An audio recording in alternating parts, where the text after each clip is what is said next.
ads. And so apparently there was sudden volume and now it's frozen. Oh, for fuck's sakes. Okay, 2 seconds here. All right. Should be a bit better now. I hope. Let me know. Let me know if it's a little bit better. I don't know if it's I don't know if it's internet, I don't know if it's bandwidth. Okay, it's good now. Okay, good. All right. Well, welcome everybody. It's great to be here. Just had a lovely nap. Oh, excuse me. I don't know who did that. That wasn't me. So anyway, yeah. Great day today. Filmed 2 videos today, one of which already released. The other one, it got demonetized again. For feck's sake. I don't know what the story is, to be honest with you guys. It's like this ongoing battle that we all have with YouTube, and it's kind of a trial and error thing, really. So the video I put up today that some of you may have seen was about the Florida man who was pulled over and had some issues, basically. And that one, no problem, got greenlit straight away. No issues there with regard to whatchamacallit. Bloody hell, my brain is still like, come on, wake up. There we go. No problem with monetization there. And the one that I posted for tomorrow, now I don't know if I'll actually be able to release it because, you know, like I can't keep just releasing demonetized videos because it's just it's a bit of a ball ache for creators because it affects it's see, here's the thing about a demonetized video. It's not actually the money that you would get from monetization that's the issue for creators so much. Well, you know, obviously it's part of it, but it's not really the big thing. The big problem with having a video that's demonetized is YouTube is less likely to push it out there. Basically, it's less likely for YouTube to give you any credit and to let people who wouldn't maybe normally see your channel to see your channel. That's the problem with it. Because if you think about it, why would they bother? Because they're not going to be getting any revenue from it. So it's kind of like, well, if we're not getting any, you're not getting any. So make better, you know, friendlier videos, and then maybe we can talk. That's their kind of attitude. And there seems to be no rhyme or reason to it. There's no, yeah, it's just, it's a ball ache. So it's, as I say, it's a bit of a trial and error thing because you have to go back and delete the video and then re-upload it with slightly different things on there. So, you know, changing around the name a little bit, changing around what's in the description a little bit. It is a pain in the butt. So, yeah, it's just one of those things. But, you know, we'll get there. Now, so I just realized that something on my screen is in the wrong position. So I changed around my my software a little bit, and so I'm using Streamlabs OBS instead of the regular.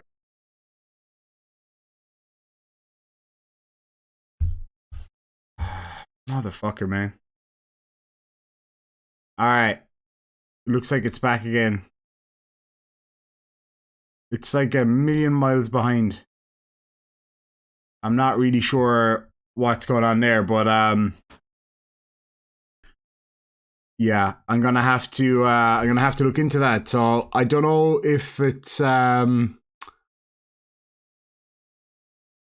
don't know if it's an issue with the system or if it's an issue with the internet. But let me actually, I'm just gonna check my connection, make sure my connection's good. Yeah, my connection's good, so I'm not really sure, but yeah, we'll see how it goes. Let me know if it goes out again. Let's have a look. Jay Vers, good to see you, my friend, says, I believe that's inaccurate. If your video is demonetized, YouTube can still sell advertising. We're okay with the risk. Yeah, absolutely. So you still can get advertising if your video is demonetized. The problem is you can't get the general advertising that you normally would. So the issue with that is, if you can't get the full advertising, then YouTube obviously aren't going to overly promote it because it's, you know, it's a risk to them. They're, you know, they're losing money essentially. So why would they bother? The second reason behind it is that the type of content has already been deemed as somewhat inappropriate for advertisers, and as a result of that, then again, they're less likely to. But yeah, absolutely, you can definitely still get a little bit of advertising, but not even close. And again, it's not actually about the cost of it. It's actually more to do with the pushing out of that video. So, you know, we just got to wait and see what happens. Alrighty. So hopefully we'll be joined here tonight by Team Skeptic, who else? JL Warren and Johnny O from the Plot Hole, all going well. Susie, thank you so much for $5 US. Says howdy from Houston. Sorry, let me let me try that again. Hold on, I gotta practice. Howdy from Houston. All right, I tell you what. So yeah, the video that I got out tomorrow, I actually did have to practice my my southern accent a little bit.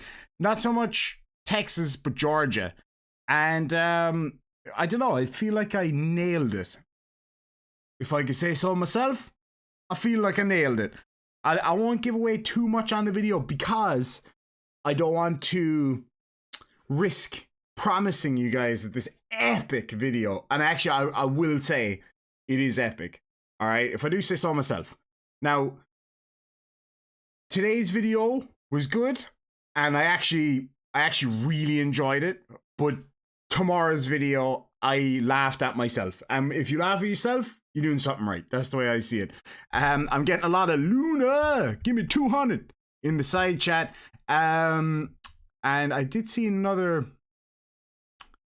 My thing's all over the shop here. Amber, thank you so much. Good to see you, my friend. Says, my husband and I live in Weatherford, Texas. Holy dog shit, Texas. Your southern accent is as good as my brogue. I don't know if that's a good thing or a bad thing. Oh yeah, I got the old haircut, Michelle. Yeah. Oh yes. Oh yeah. Check that out. My buddy Sean works in a barbershop nearby, and I was supposed to get a cut at the school that I go to, the barber school that I go to, but I just said that I would wait and see because I didn't want to be going out to Texas with a big bush of head of hair on me, so I said, right, let's just go and get it done, because my buddy Sean, he's got the skills. He's got the skills. Elaine says, I'm from Dripping Springs, Texas. That's a very descriptive name. Incredibly descriptive name. Well, there's a spring here and it's dripping. So I don't know what more you want from me, people. Let's call it Dripping Springs. That's what I'm talking about. Excuse me. Mary Animal says, Cripple, I also live in Eastern Washington. Hoping to go visit the guys in the Seattle area. It'd be absolutely brilliant. We got another Texan in the house. Holy dog shit, Texas. Anytime that somebody tells me they're from Texas, that's what I'm going to say, just so you know. Susie says, I'm from League City, Texas. I have no idea where that is. Talk about Texans. We got another one in the house here, Bridge the Divide. I sent you a link, actually, JL Warren. I said that almost in an accusatory way. I sent you a link there, JL Warren, if that is your real name, which it's not. It's actually Dave. David Humperdinck is JL Warren's true identity. Now, you heard it here first. So don't come crying to me if somebody else says it. Now I've lost all of my screens. So, okay, here we go. Delicious, thank you so much for $5 Australian. Said, sorry I can't stick around. Work calls. Have a great live stream. Thank you so much, D, and I hope you guys are doing well over there. I heard it's like outrageously hot there at the moment. But I hope you're doing really, really well. WDWL TV says, I'm from Cleveland, Ohio. I know somebody in that area. No names. I shall say nothing. Spokane, Washington. I've heard of Spokane, Washington a few times, Vincent, but I don't know anything about the place. There you go. Amber Jordan says, my husband and I got married in Texas, but we are from SoCal. That seems like a long distance to go just to get married. I might be wrong on that now, like, but well, then again, America's small, isn't it? Like, Texas is like, it's like a small village. My granddad was born in Gun Barrel, Texas. Well, that's the most Texas name of anywhere that I've ever heard. You got government issued heat warnings in you guys are down in, hold on. You guys are down Melbourne way, right? God damn, that's hot. Minneapolis, Minnesota. Minnesota. Awesome. All right, where else is everybody from? So we got 140 people here. Where else is people from? T-Bone says, Texas accents have become flawed with the invasion of Californians in the last 18 months. I wonder how much it will actually change as time goes by. That's quite interesting. Red Racers from Edmonds, WA. Gonna see you there soon. We're going to be up that way real soon. Actually, Red Racer 1 from Edmonds, WA. Tell me this much. Have you ever been to Aquarium Co-op in Edmonds? I think it's in Edmonds. I really, really, really want to go there. Really want to go there. Mary Animal says, I live in Spokane, Washington. It's such a unique little city in itself, but with a lot of problems like homelessness, really. I heard homelessness is a big problem in Washington. Professor Phil Bell, good to see you, my friend, says, hey, my true identity is brother of Satan's little nephew. What would that make you? Brother of Satan's little... Wouldn't that also be Satan's nephew if you were Satan's nephew's brother? Or did I read that completely wrong? Sir Little Wolf up there in Alaska. Oh man, we got a load of cool places. All right. Let me scroll back up here. I wonder what the strangest place is on this list. All right, let me just scroll up here. All right, so we got Chico, California, Edmonds, south of St. Paul, Minnesota, Florida. We got a Florida man. Don't do anything stupid. Or at least if you do, film it and send it to me. That'd be awesome. North Carolina, Phoenix, Arizona, El Paso, Texas. Awesome. Michigan, Manchester, New Jersey, Louisiana, Sweden. Good to see Emma from Sweden. Vancouver. I was watching a Swedish, is it a prime minister or a president today on TV, as it happens. Now, I don't know why this super chat thing isn't changing on the screen. It should be changing to whoever the last person was, so I might have to address that here in a sec. But anyway, Philadelphia, Marysville, Washington, Michigan, Salem, Oregon. Like the witch trials place. That's cool. That's a witchy motherfucker. Illinois. Illinois again. Eastern Sierra in California. Very near Yosemite. That's awesome. I'd love to go to Yosemite. Oh, man. Myrtle Beach, South Carolina. Nimrod's from a small town called Dublin, Ireland, which is Ireland's second city. Quebec. Where else have we got? Shelley's from Carmazin, Western Minneapolis. Stacy's from Ann Arbor, Michigan. Michigan again from Jackalope Herbmaster. All right. Then we got Sir Little Wolf up in Alaska. Abby Oliver just outside Kansas City. You're not in Kansas now, Toto. That's a really famous line from an Irish TV show as well. I know it's obviously from the movie, but there's an Irish TV show where the guy's like, you're not in Kansas now, Toto. It's called The Guard. Really, really funny. Truth Social says, I live in the shadow of the Space Needle. Hope to see you guys when you get here. It'd be absolutely awesome. And Mexican Bob is in the deepest, darkest Cheshire. Oh no. It jumped. Dang it. Hold on. I was enjoying that. Hold on. I think we're back again. Yeah, we're back. We're back up to where I was. Let me see here. Mystique Tina Jones says, made in South Africa. Jumped again. Oh, man. Hold on a second. Hold on. Made in South Africa, born in Wales. She's from Wales. Oh. Well, with a last name like Jones, there's probably no doubt that you're from Wales. La Quinta, California. That reminds me of my favorite song of all time, Viva La Quinta Brigada, which is about Irishmen who sailed down to fight in the Spanish Civil War. Particulators in Montreal, Canada. Oh no, he's a Frenchie, so he wouldn't be the A type. He'd be the type, you know what I mean? Slightly different.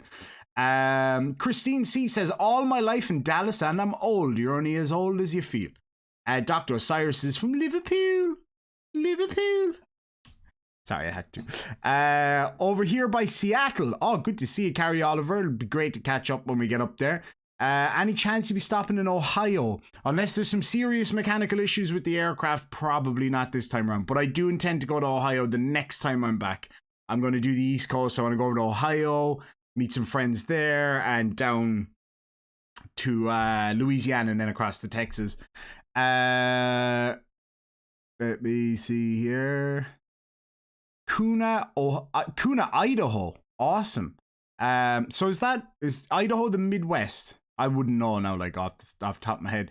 Phantom lives in Kansas City, Missouri.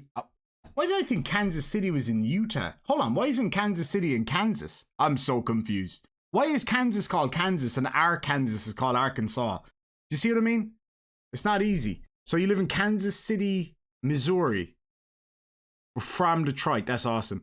Go Gators. I think that's a reference to a sports ball team from Florida, I assume.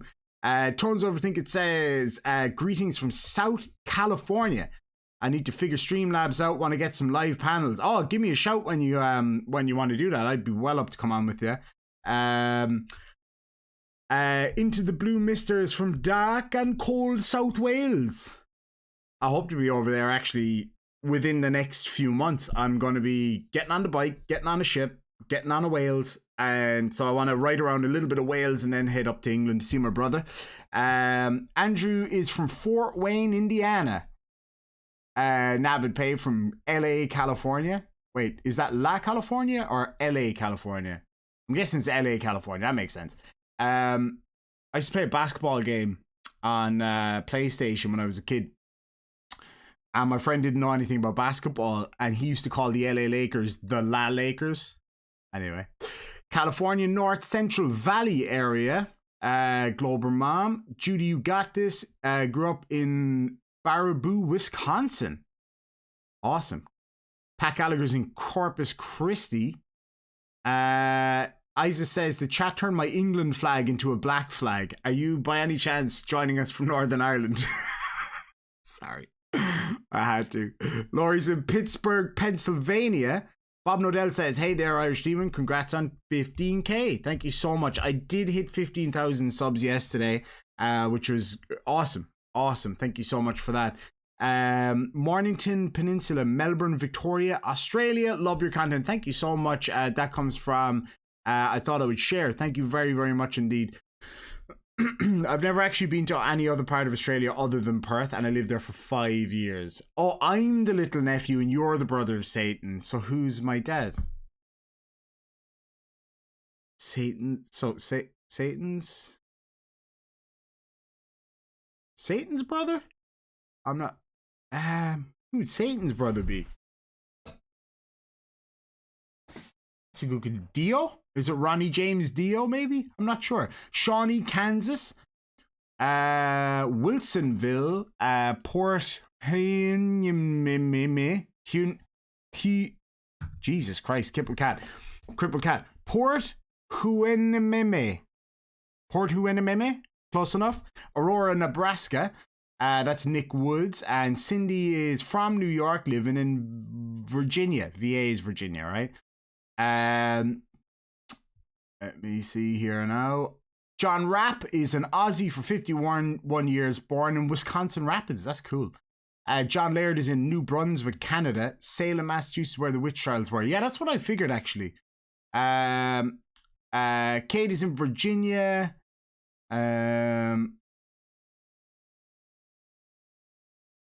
Oh, so there's two Salems. Now I get it. Mr. Diddy says, what's up, Ireland? Mr. Diddy, part Irish. That's awesome. Which part? The leg, or you have Irish legs? Irish neck?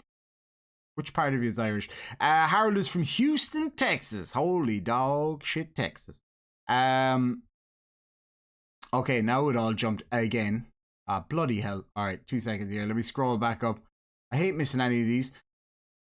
Tim Tully in the house. Thank you so much, Tim Tully, for $5 says, Rochester, New York. Hey, I'm fucking walking here. I always wanted to go to New York just to say that. The minute I get off the plane in, was it JFK is in New York, innit? Just turn around and intentionally allow somebody to get my way and be like, hey, I'm fucking walking here. I just always felt like it'd be a good thing to do. Or the other thing that I know people do in New York is sit in their apartments and shout at a mobile telephone about how the earth is flat. So there you go. Colin says, hit me up when you're on your way to the Sarcastic Barman's pub. We can meet for a pint of the black stuff. Hell yeah, I'm there. I am there. Oh, that's a New York City accent. So is that different? Because... Oh yeah, because it's New York, New York. So it's like New York City, New York State. Sorry, I feel like I should be saying New York City, New York State over here. Something like that. At least that's what I assume. That's how I think it would work. JL Warren's on his way. He might already be there and maybe I'm just ignoring him. He's used to that now.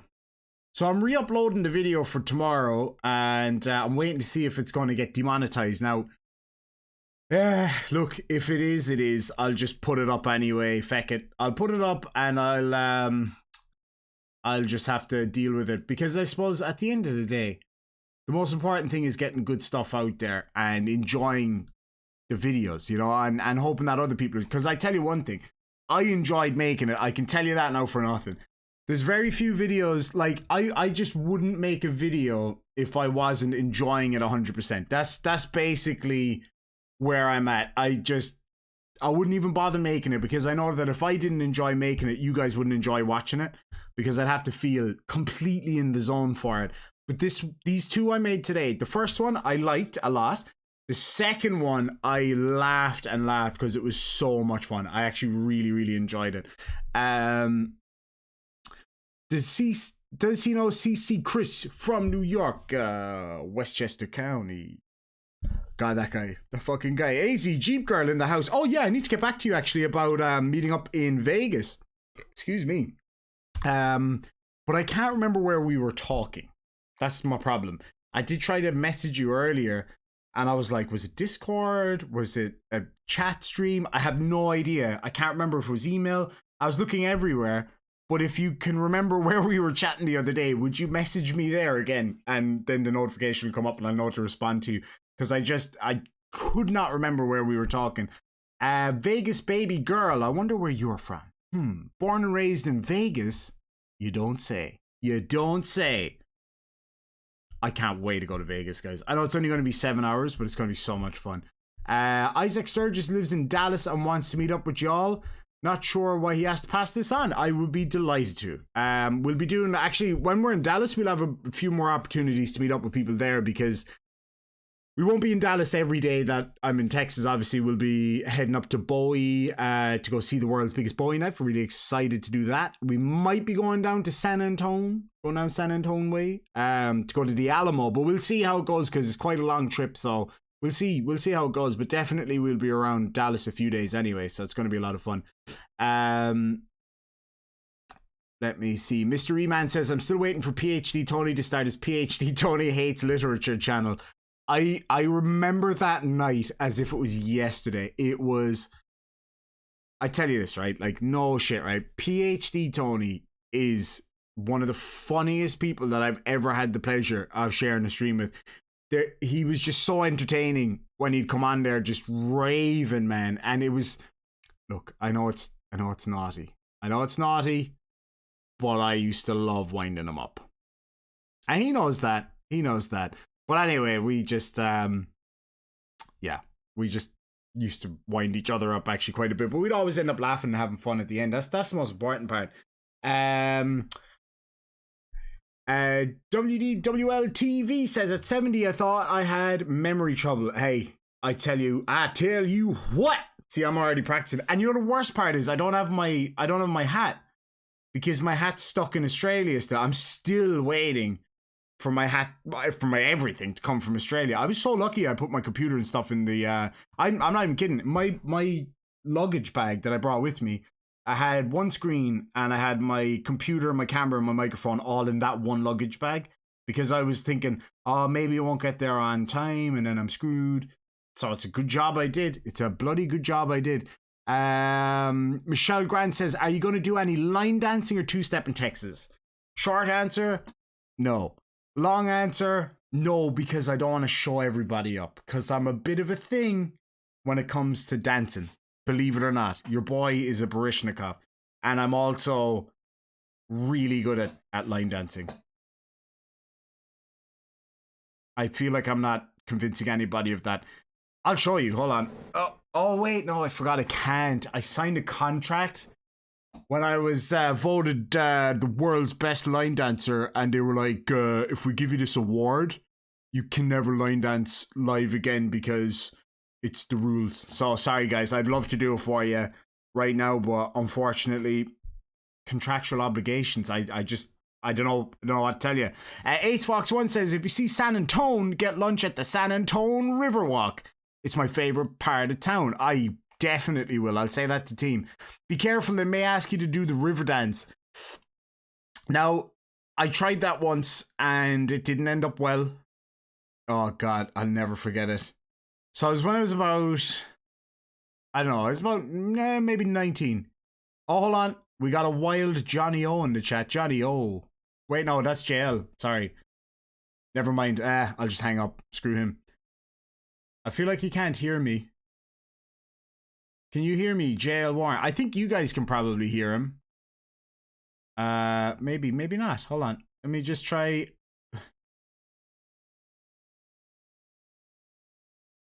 Okay, now you should be able to hear him. He's chowing down on something over there. How about Andres for 20 sexes? How about a sex dance? Okay, I'll do one sexy dance. Oh yeah. Oh yeah. What's this? Careful, the house is filling with bullshit. Oh, Frank Perry, really? You're gonna lay that shit on me? You can't hear me. JL Warren can't hear me. Okay, stand by. Stand by. Wait a second. Can you hear me now, JL Warren? How about now? How about now? Alright, give me a sec here now, and I'll see if I can get in. I'll get into JL Warren. That sounded wrong. Alright. Can you hear me now, JL Warren? Oh God, turn it off. Can you hear me? Turn it off. Turn what off? Hello? Can you... Can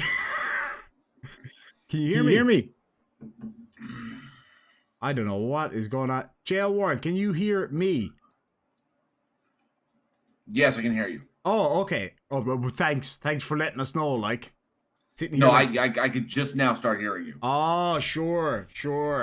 Well, anyway, how are you getting on? Actually, let me just make sure everybody else can. Can everybody hear him? Oh, yeah, okay, now they hear you. All right. That's all that matters. 2 seconds there now, and I'll bring you in. Hello, everyone. Dave Humperdinck here. Dave Humperdinck? You look like a Humperdinck, that's all I'm saying. You big feckin' Humperdinck, yeah. No, I would not say such things if I were you. Why? What did I do? Let me know in the live chat if you got that reference. Nope. Oh, I didn't ask you, you Irish bastard. Oh my God, that was horrific. You sounded, you know what you sounded like? You know what you actually sounded like? I'm not even joking, right?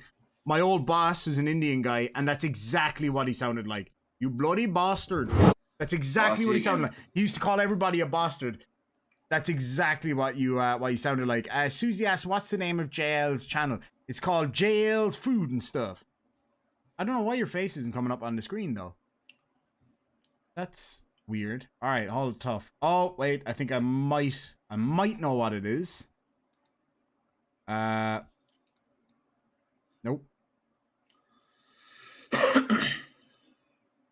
Well, we can hear you anyway. That's the most important thing. All right, JL, you somebody said you never look so good. Let me see here. JL Warren, you hold the show for a sec here, if you could be so kind, and I'm going to wait a minute. Okay, maybe not. I don't know what's going on with this thing, man. We should be adorned with your beautiful face now, but I'm not seeing it for some reason. But you can hear me, can't you? Oh, now he's frozen. Oh, bloody JL. Feckin' hell, man. You can't get good help these days. You know what I'm saying? You try. You say, hey, JL, you want to come on the show? You're going to behave yourself. Yeah, I'll behave myself. I'll make sure I do everything right. And then he shows up, and this is what he does. He acts the, I won't say the naughty word. Feckin' JL Warren. Sheila Red, thank you so much for $300 US. Wow, that's incredible. Thank you very, very much. Says, so sad for Schrodinger's cat, but happy for your travels. Thank you so much. That's very kind. Absolutely. That came as a big shock, I think, to everybody in the community. And we were talking about this yesterday as well. A few of us were on and actually, sorry, this is another thing that if any of you ever do want to, every now and again I'm going to be holding live chats on Discord. So I was in there last night with Charlie and a few other people. So I do try to, sorry, I say I do try. I will try to get in there as often as I can, because a lot of the time I'm just sitting here editing, bored, and I got no one to talk to because Mrs. Demon's busy, mother-in-law Demon's at work. So if anybody ever does want to come in for a chat, you're more than welcome to just hit me up, and I'd be delighted to catch up with anybody. And you know, we had a great chat last night. It was only like 20 minutes because I had to go finish dinner and things like that, but it was just great to catch up with people like in real life, you know what I mean? And I think it's important now as well for people to just be in contact and just kind of connect with each other on different levels. And that's one of the things I love about these chats, these live streams, because you get to chat to so many people. And as we saw a minute ago, so many people from all around the world all at once. It's absolutely awesome. But thank you so much for that, Sheila. That's terribly kind of you. Really, really appreciate it. Really excited for the trip. It's going to be great. There we go. Mr. E Man for $2 Australian says, because I'm only worth 1% of Luna. Oh no. Don't cut yourself short like that. Don't cut yourself short like that. You could be my little baby Luna. Baby Luna. Alright, now let me try get JL Warren in here. I don't know why he's misbehaving himself so much, but that's fine. We will talk about this later, Mr. Warren.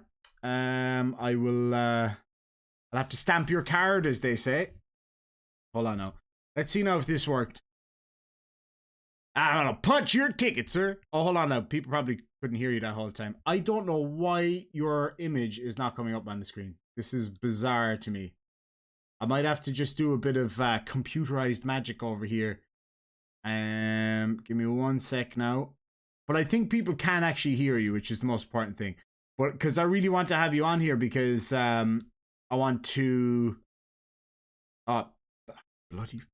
See, I'm not used to this software. I was trying to like do fake live stream earlier, look really silly, but it worked. And now, of course, because of you, it doesn't work. Basically, what I'm saying is the reason this isn't working is because JL Warren's here, which I think is fair.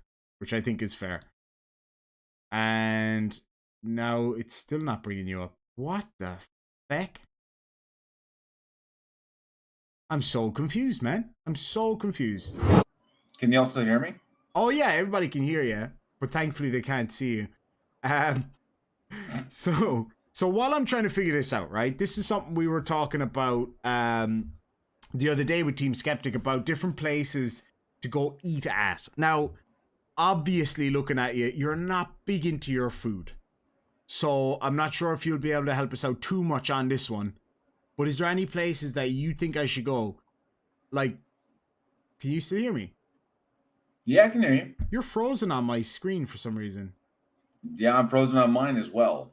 Ah, bloody fuck. Alright, go back out, come back in once more, and if it doesn't work, we'll just do voice, and I'll put your picture up on the screen instead. Alright, well, he disappeared before I got to finish that sentence, so that's okay. Anyway, so what I would love for you folks in the side chat, right, is to have a think about places that would be good for me to visit. In terms of, oh, well, you look beautiful. I'm just saying, gorgeous. So let me see now. Hopefully this will do the trick. And if not, then we'll just have you on voice for now, and then I'll try fix it. Come on, baby. Come on. Just loading, and not working. Some bitch. That's weird, because it was working perfectly earlier.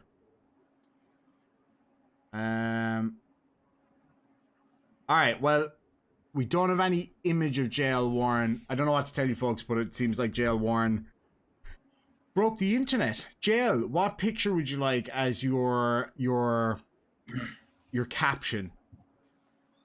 Can you actually Caption. still hear me? Oh yeah, I can hear you perfect. I just can't see Oh, you. okay, cool, awesome. Wait a minute. You're frozen again though. Yeah.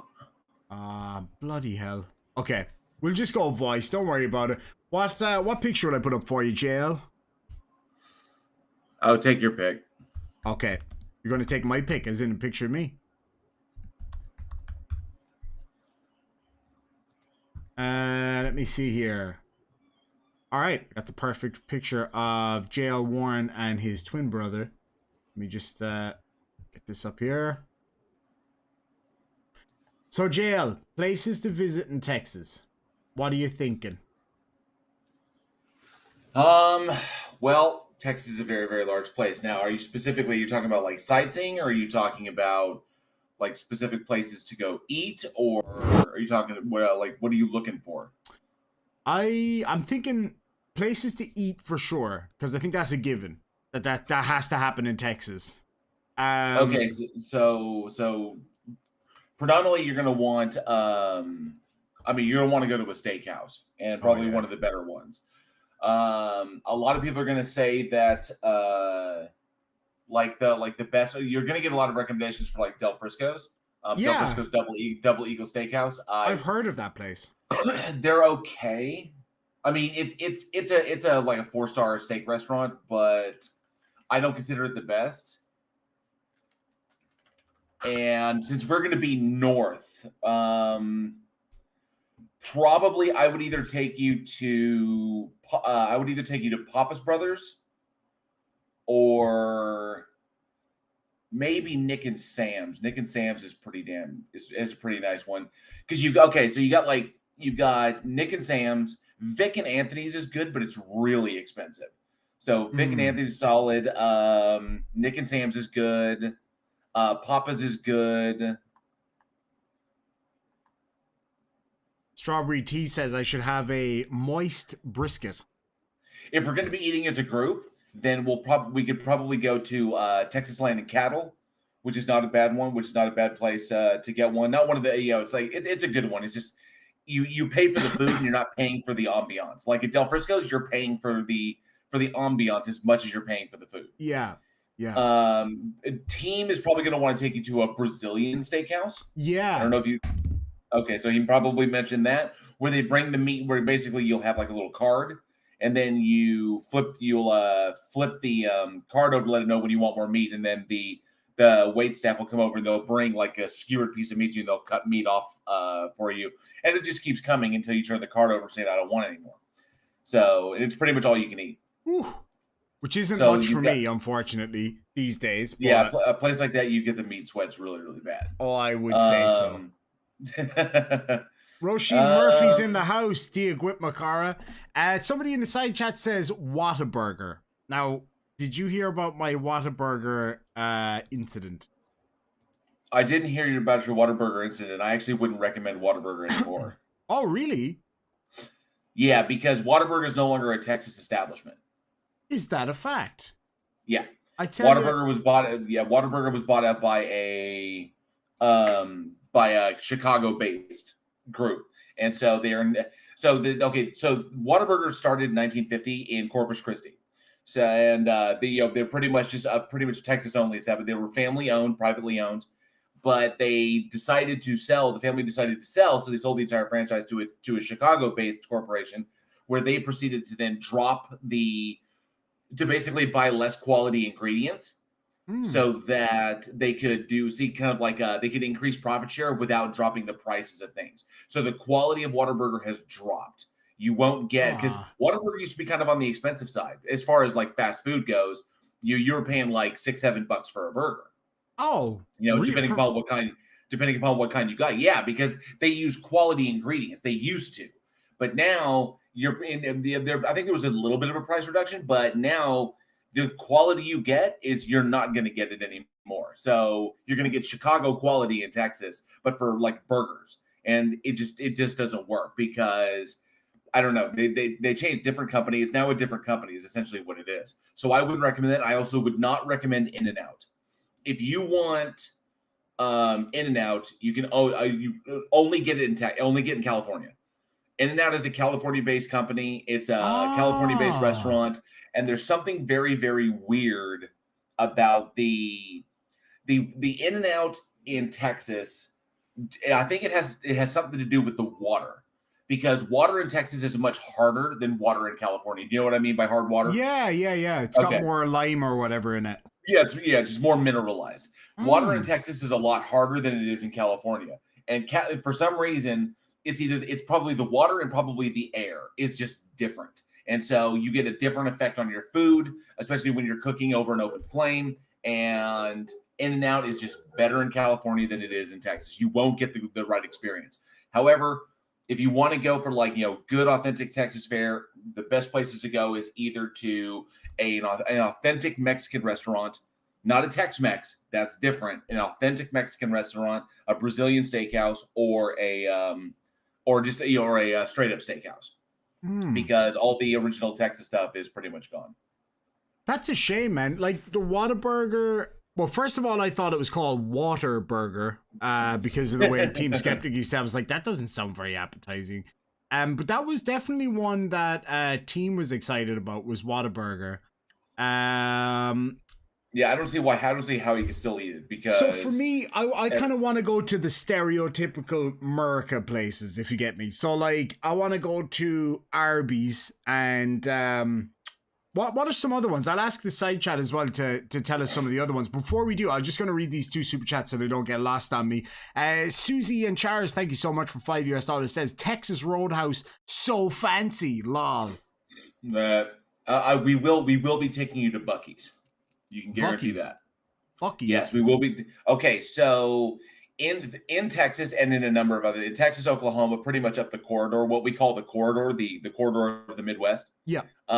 Which is I-35. It pretty much runs pretty much south all the way north, and up along 35, you will always have gas stations and you'll have truck stops. You have truck stops just like Pilots, Flying J's, so on and so forth. But the like Love's, those kind of truck stops.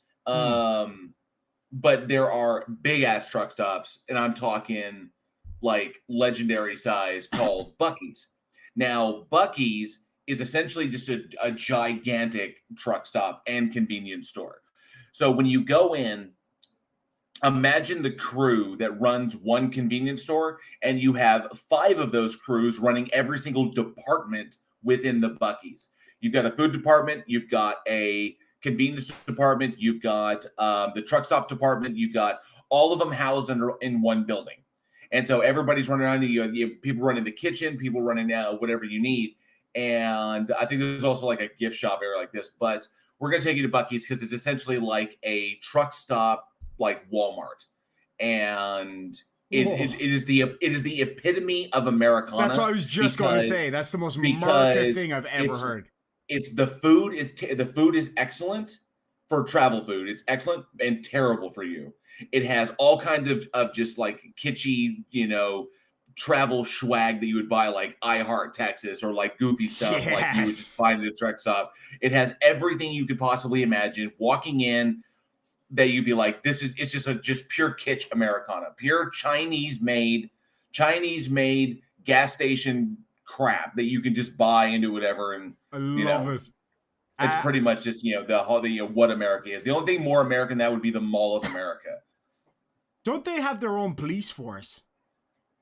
The Mall of America? Or they have like a police force, or their security has like ranks and stuff. I remember seeing that on a TV show. Before we go on though, this is a super chat aimed at you, Mr. Warren. Says Aaron Reese for $5, put that in jail's thong when you get to Texas. That's what I'm talking about.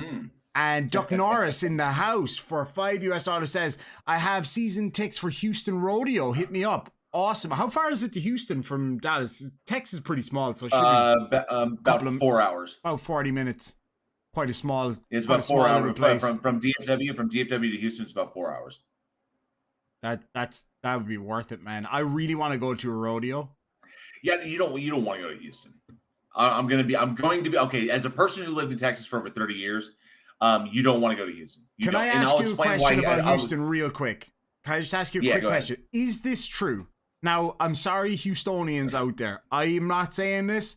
Somebody else said this, so I'm just checking, right? Just checking.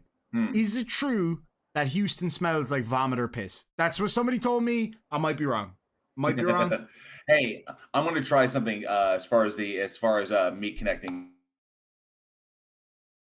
Oh, you're gonna play around with your connection. Okay, cool. Jail will be back with us here in a sec. I'm just trying to work out my alert box, my super chat alert box. Hey, how's that work? Let me just have a look here now. You have 2 open now. Wait, yeah, just one. I had to shut one down. Roger that. Give me 1 sec here now, and I'll see if I can get you up on the screen. I hope so. It'd be great to have you on the screen.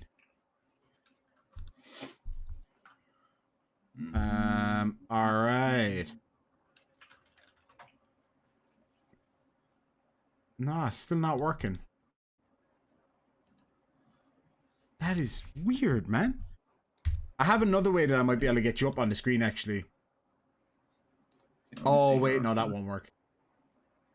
My other idea won't work. Shit. Oh, that blows, man. That fucking blows. Before we continue, Harold... What's that? Can they still hear? Can they still hear me? Can they still hear me? Oh, we can hear you twice now. I can hear you like 4 times now. This is bearded people. Okay, so I can see you, and I see this. Okay, so yeah, so I'm all good on this end. For some reason, jumping into that link, jumping into video was crashing Chrome. So I jumped over to another browser, and I jumped over to another. I got you on the screen now, anyway, so that's the most important thing. Before we continue, Harold for $5 thank you so much, my friend, says, you cannot leave Texas without eating some real barbecue, smoked brisket, the way only Texans can do it. Maybe I can come up from Houston and crash lunch. Hey, yeah, absolutely. We'll be updating people kind of roughly where we are and stuff like that in case anybody can actually come join us. That'd be awesome. Be absolutely awesome. There we go. So what is brisket, please? Because I do not know what brisket is. I have an idea.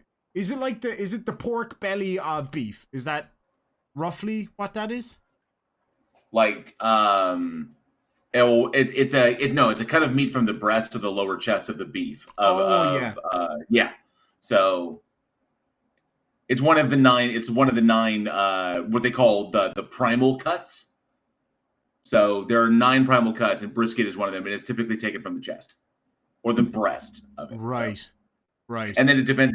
And then typically it's prepared, differently. I mean, because there's different ways to cook different kinds of meat. Brisket is usually slow roasted, or smoked. Smoked brisket is really, really good. And you have to tenderize it really. That it has to be typically it's slow cooked because of where it is. It has a lot of connective tissue in it. So you have to really tenderize the shit out of it. You have to kind of break it down a lot, and yeah. Right. I'm just gonna try one thing here just for fun. Might just take me a sec here now while I do this. So just before we go on, Frank Perry for $2 says Demon Tech. Yup. Can't argue with that. And Duck Norris says Houston has an industry area that smells like dollars. Yeah. Okay, so I was going to tell you. Okay, first I have to say, someone said, not Glenn's breast. Do you have any idea how marbled Glenn would be? Oh, he'd be like just the marbling on that man. It's just bro. He would be like what's that really expensive that really expensive Japanese beef? Kobe beef. Oh no, Wagyu. Oh yeah, Wagyu beef. He would be like straight. Wagyu beef. He would be disgustingly marbled, and he's probably like a garfish, okay, which is it's probably just this trash bottom feeder that just feeds off of decaying material. Anyway, shit. JL, please don't hold back. God dang. All right, like a carp, because at least catfish is good eating, but you look like a big ass carp just ever off of the bottom. Anyway, So yeah, you don't want to go to Houston. San Antonio's okay. You don't want to go to Houston just because Houston is a, and I'm going to be fair. People are going to say I'm saying this because I'm from DFW, because I hail from Dallas, from the Dallas Fort Worth area. Houston sucks. Houston is just a gross city. And I've been down to Houston many, many times. So I've been down to Houston on the way to the Gulf. Now, I'm not a particular fan of Corpus Christi. Corpus Christi is even worse than Houston.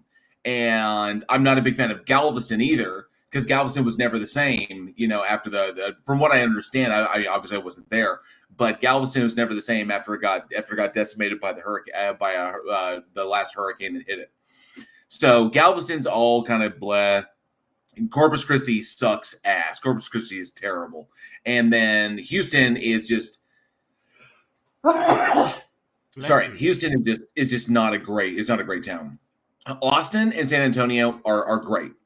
Austin's better than San Antonio because San Antonio, in my opinion, it's just my opinion, San Antonio is a little boring. Once you've been to the Alamo, once you've been to the Riverwalk, you've pretty much done it all. Really?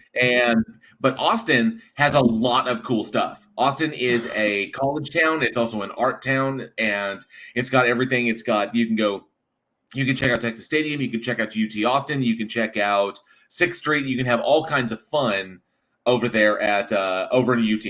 Over in Austin, you can have fun all over the place. Up in between the two, you've got College Station. College Station is pretty cool because it's also a college town, but it's Texas A&M, so people there are a little bit slower. And DFW that's a Texas joke. If any Texas pick up on that. DFW is cool. Dallas is more the business side. Fort Worth is more of the. Actually, I'd say Dallas is more of the industrial side. Fort Worth is more of the agriculture side. So you have a lot more because you've got the stockyards and you've got all the auctions and the rodeo take place over there. And pretty much the rodeo circuit runs through Fort Worth. It does a little bit in Dallas, but Dallas is more like, industry, just business. And they've really tried to put the art, they have pushed the art influence out by what they've done to Deep Ellum and Lower Greenville and areas, which is why you can go to Dallas to make money, just don't go to Dallas to have fun is a problem. And if you want to have real fun, especially country fun, you go to Fort Worth, where it's more rural, and people just, they look stuff to get into. Going up into the Panhandle, you've got Lubbock, and then you've got Amarillo. Lubbock is a college town as well as Texas Tech. And then you've got Amarillo, which is, by and large, one of the older and definitely still a Western style town.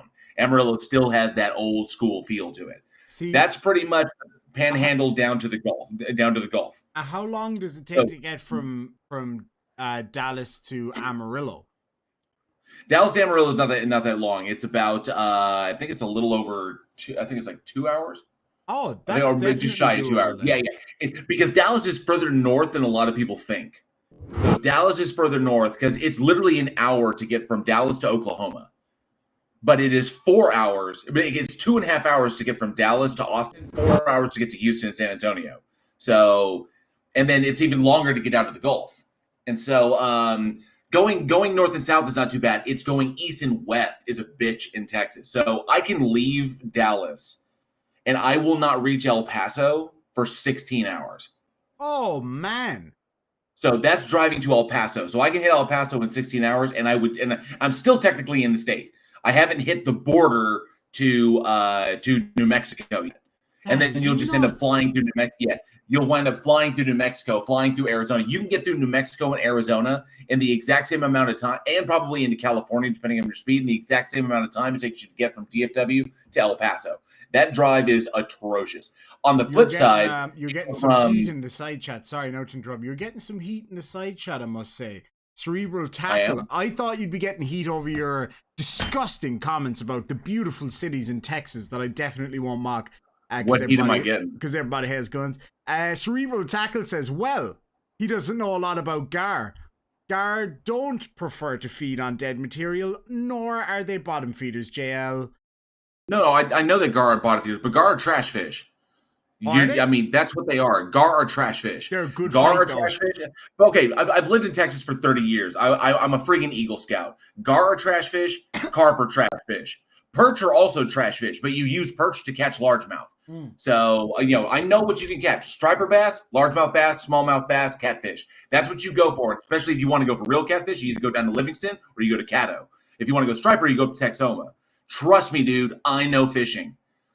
I spent 30 years fishing in this state, and I know everywhere to go for the best. I'm telling you, gar are trash fish, especially alligator gar. Fuck those fish. They're so cool though, and they give some fight, man. They're living dinosaurs. Yeah, what they they're are amazing. Yeah, my favorite is wild. I love you beluga. What are they called? Beluga sturgeon. Oh man, they're amazing. You should see some of the alligator gar specimens that are taxidermy that have been pulled out of Possum Kingdom Lake. Because so when you're in Scouts, Possum Kingdom Lake is one of the big lakes where they have a scout camp. They also have they have a Girl Scout camp, and they have a YMCA. So the scout camp there is Constantine. Constantine is on the border of Possum Kingdom Lake, and that's where I did my life-saving training. It's where I did all my rescue, my water rescue stuff, and in the primary office of Constantine Camp. You can go up there and you can see examples. They have taxidermy examples of all the fish that live in Possum Kingdom. And there was once they have a taxidermy 6-foot gar, 6-foot alligator gar that was pulled out of that lake. They get enormous. They're mean as shit, and they're just friggin' obnoxious. And you technically can eat them. Bayou people eat them. Once you get into Louisiana, especially when you get in the area of like Monroe, and you the further east you get, then people eat gar. Swamp people eat gar. But I love that. I love that TV show, man. The swamp people. Well, you've got different kinds of people. 16-footer. There's a point. You're getting some actual heat about the Texas comments. Chuck Norris for $5 says DFW. Half the people eat at 7-Eleven. The other half rob them. 6 hours? Is it 6 hours? Oh yeah, God, so it's apparently 6 hours. Been to Amarillo. I haven't been to Amarillo in forever. I may be thinking of the distance. The question is, do you know the way to Amarillo? Yes, I do. I think only the UK people will get that. And Johnny also says 16 hours. Are you granny driving? That's right. Okay. What did he say? He said, are you granny driving? Also, quickly, because it is not 10 hours from El Paso to DFW. What the hell is he smoking? What the hell is he driving? God damn. Hey, Joshua Lee's in the house. But hey, real quick. So, you're a scout, right?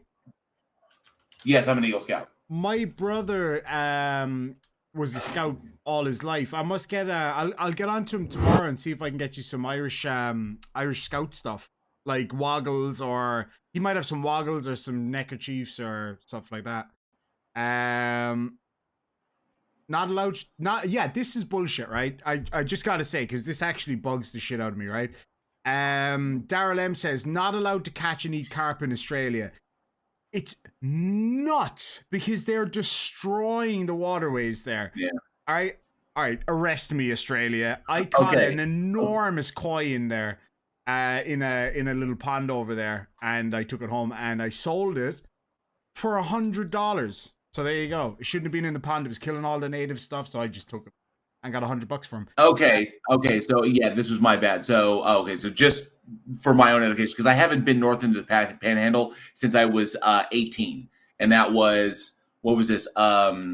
28, 30, God, definitely over 20 years. So from Dallas to Amarillo is 5.5 hours. So that's Dallas to Amarillo. It's 365 miles. Dallas to Lubbock is a little bit shorter than that. And there's about an hour difference in between Lubbock and Amarillo. So I haven't made that drive since we went out to Philmont Scout Ranch over in New Mexico, because we had to go north, and that's up in northern New Mexico. So I've been to Philmont twice, but the last time I went, I was 17. So because you can't go after you turn 18. So I probably went in I went in summer of 97. 97, yeah. So that would be like over over 30 years. No, wait, no, over 20 years. 22 years. because of 40. So no, holy shit. Now hang on a second. I'm doing math. 97, 2020, 2017. Shit, 34 year or 33 years I haven't since I've driven that. So, or since I've been up that way. Dang. Joshua Lee says that JL from one Eagle Scout to another. What do you say? Just that. He's also an Eagle Scout. Oh. I challenged JL to a tournament. Who's challenging? To a fishing tournament. Oh, cerebral tackle. I challenged JL to a tournament, and yes. I challenged JL to a tournament catching what? Right. Is the question. I'm going to put this offer out there for both of you, right? I would say you guys should pick 3 species that are local to both of you, and whoever gets the biggest of those 3 species, of each of those 3 species wins. So it's like best of 3. Best of 3? Oh, I do, because I know exactly where. Okay, the 3 primary fish that you want to go for in Texas, like the 3 primaries, big mouth. You want to go for largemouth bass, you want to go for striper bass, you want to go for catfish. I know exactly where to go for the biggest catfish in this state. I know exactly where to go. I know where in Texoma to hit for the biggest stripers, and I know exactly where the biggest largemouth are. And actually, I would win that because he doesn't have access, and I still do, because it's a scouting deal, and I've maintained my scouting membership. So I'm technically valid as an adult in the scout, so I can actually go down to certain scout parks that they maintain, and they're all catch and release. So those largemouths down there get really big. So I probably could go down there and I'll definitely win that one. I know where to go for the biggest catfish too. If we get time, we should definitely. Oh, you might not be in Texas long enough, but the next time I'm over during the year, we should definitely. I love fishing, so I used to fish a lot in Australia for black brim and snapper. Actually, I think I just saw somebody mention black brim and snapper in the side chat. Right. So, a couple of things. Mrs. Demon sent me a screenshot of one chat that she saw to run past you, and this is from Kimberly Prieto. If the Heart Attack Grill is open in Vegas, go there. They put you in hospital gowns and nurses serve your food. They weigh you outside. If you're over 300 pounds, you eat for free. Yeah, it's so gross. That's awesome. Okay, hang on a sec. I'm looking at this. What's written in here? See, Asian. Yeah, there's a big problem with Asian carp. Prim says Irish Demon. Texas is known as the asshole of the USA. Florida would be its pee-pee. I find it difficult to argue with that. People do need to stop flushing their goldfish. Yes, big problem in Australia as well. Whenever you're in jail is not math. Eagle Scout has Jay Verse is great. Eagle Scout hasn't been much of an accomplishment since I started seeing 14-year-olds earning it. And I'm sorry, but organizing a bake sale is a pretty weak final project. This is very, very true. So back when I got it, because I got my Eagle Scout and I was awarded mine in 1997, because you have to get it before you're 18. I got my Eagle Scout in 1997, did all of my Eagle required merit badges. And my final project I got everybody together and we did it out at the Fort Worth Zoo. We built the new aviary for the Fort Worth Zoo. So we came out there and we had to clear out all of this bamboo that had overgrown this area. We cleared everything out, and then we assembled all of these bird nesting deals and basically assembled the aviary over there in 1997. So we built that aviary section that's over there. That was obviously, and then I think the thank you from the zoo for doing that was the thank you from the zoo was they gave us a free trip around on the monorail, which I thought was hilarious. Monorail, but that's pretty. That was mine, and I've been a part of some pretty damn serious, some pretty damn intensive Eagle projects in the troop that I was in. But it took time, and they really made sure that we had our stuff down.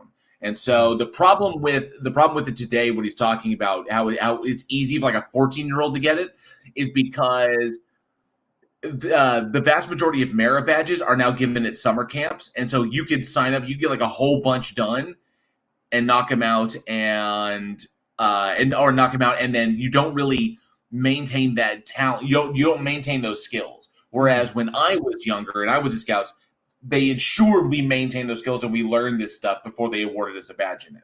So. Yeah. Right. I'm going to just catch up on a few super chats here. Charlie Welch, great to chat with you last night for $2 US, says, for Walmart deli chicken strips. Oh, that sounds kind of great and awful at the same time for some reason. I saw another one. I missed that one earlier before I read Duck Norris's one. Leland Miller says that my stepdad has the Rona. Thankfully, we're vaccinated. It's just too bad that he's not, though. We're still worried. Well, I wish you all the very, very best, and please do send on my my best wishes to your stepdad, and hopefully he makes a full recovery. And then we have, I saw one here asking about the trip, and I wanted to address it because it's a very good point. Danny Cuvelier, I'm going to say Cuvelier, says for 10 Canada, what did we call it? California dollars. OMG, I must have missed a lot. I thought you were coming to WA. Is it limited to Texas now? No, we are starting in Texas.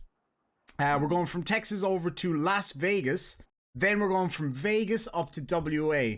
So that's going to be the next part of this. I want to find out some cool places to go in. So we're going to be in Seattle for 2 days. So we need to find nice places to go in Seattle, cool places to go see, cool places to go eat.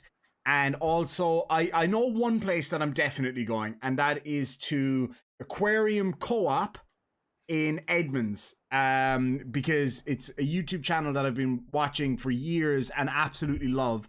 So I've got to go there and see his big Mboo puffer. So I'm really excited for that. That's going to be awesome. Let me just make sure I didn't miss any other ones here now. Duck Norris for for 2 US says, like watching the Farm Report and bad map reading.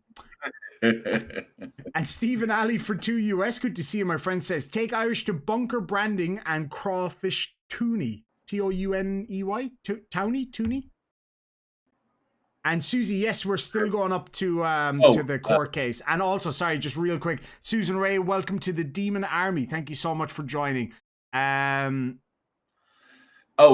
in there recommended that we take you, because I'm up here in Oklahoma. Recommend that we take you noodling.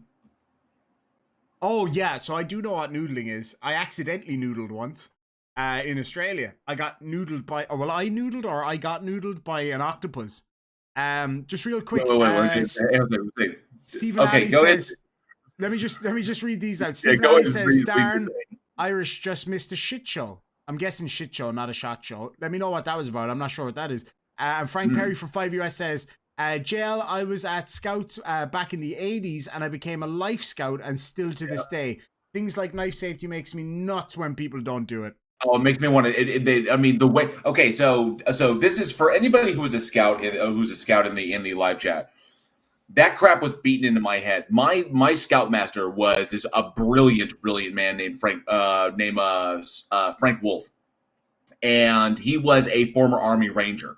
So I think he was in over 20 years and retired, and so he became a scoutmaster. So my upbringing in scouts was a little different than most scouts.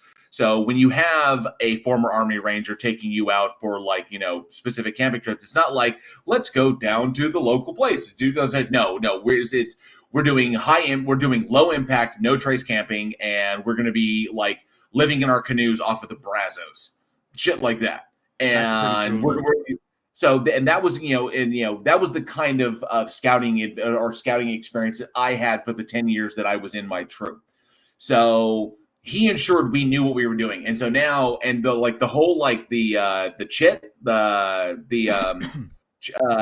you screwed up, if you screwed up with a knife and you screwed up, usually you'd have a chit card, right?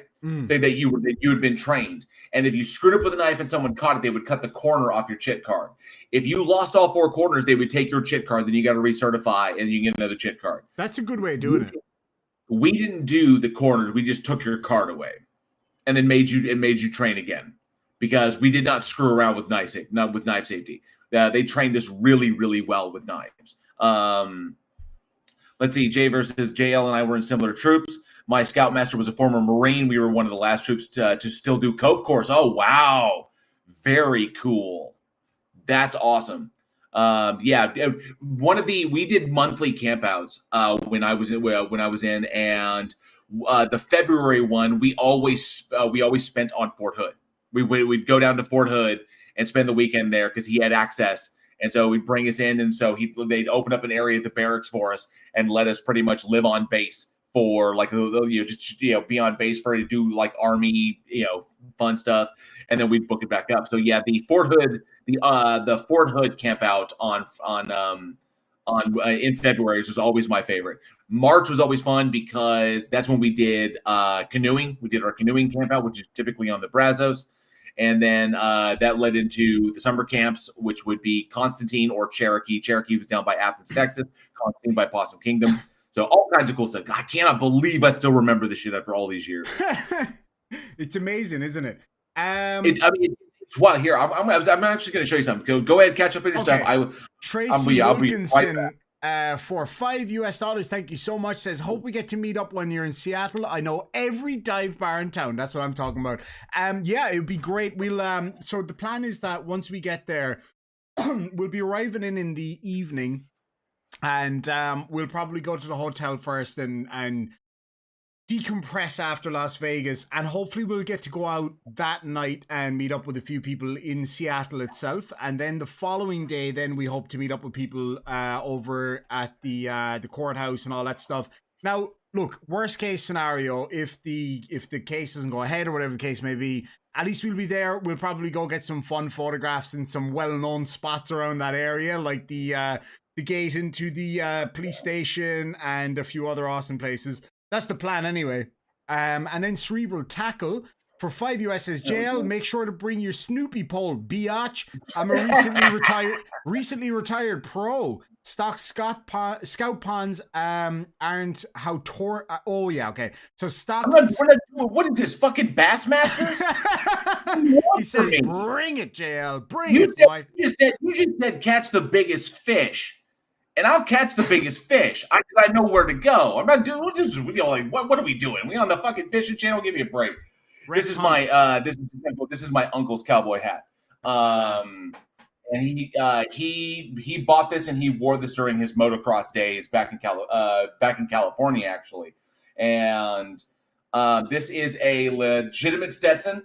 What year? I can't remember what year this was. This is rodeo style, sand color, 7 1/4. But as you can see, I don't know if people can see that, but that is a legitimate. It is a legitimate Stetson. That's so cool. That's a straw one or something, is it? That's a straw one. That's a rodeo style one. My uncle Edward bought this like way back in the day. I got this picture of him when he was like, and when he was like in his early 20s. JL, you're getting heat over here. You are getting heat over here. Just real quick. Oh, that's just T-Bone that's says, just his old hat. T-Bone says that is cool. T-Bone says this stream has taken a turn south. He's accurate Boy Scout stuff. Everything else, don't eat in and out because the water is hard in Texas. Hell, in California, they reconstitute water that was sewage. C. Carl Go for $5 says Thanks. Come on. Listen to this one. This is brilliant. C. Carl Go for $5 says, $475 is for you, Irish Demon. The quarter is for Skeptic. Give it to him to put in his pocket so he doesn't blow away in a stiff breeze.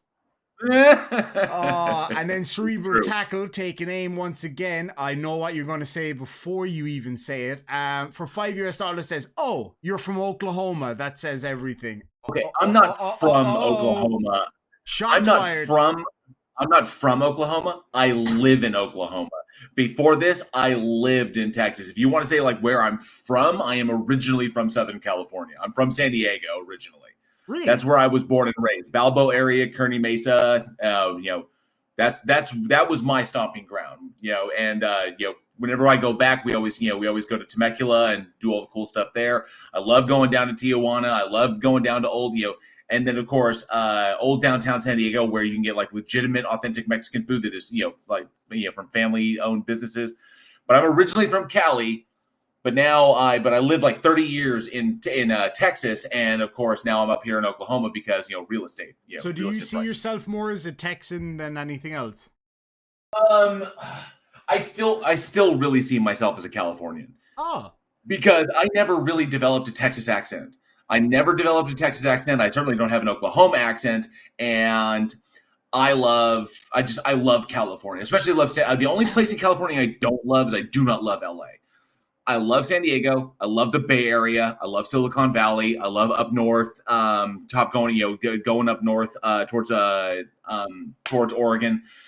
But my absolute favorite place in California is a little mountain town called Julian. Julian, California. I absolutely adore. I love that place. Love to vacation there. It's stunningly gorgeous, and it's up close to the mountains.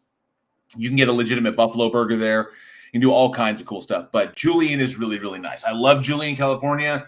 I love Napa Valley. I love Silicon Valley. I love everything about it. The only thing I don't like is I do not like LA. LA sucks. Really? But that's just I don't know why I always thought it would be really cool. I guess it's that kind of foreigner view of it. I hate LA. Yeah, I've heard a lot of people say that actually. So this is what I wanted to. I was like, go, keep talking, keep going. Oh, thank you. No, thanks so much. So let me see here. So that's Texas for now, right? So now we're going to move on to. So I think we have a fairly good idea of what we're doing in Vegas, because we're only going to be there for 7 hours. So so I know I want to go to every Harley Davidson shop possible. So there's there's like 4 Harley Davidson stores in Dallas, so I got to go to all of those, and any other ones we pick up along the way.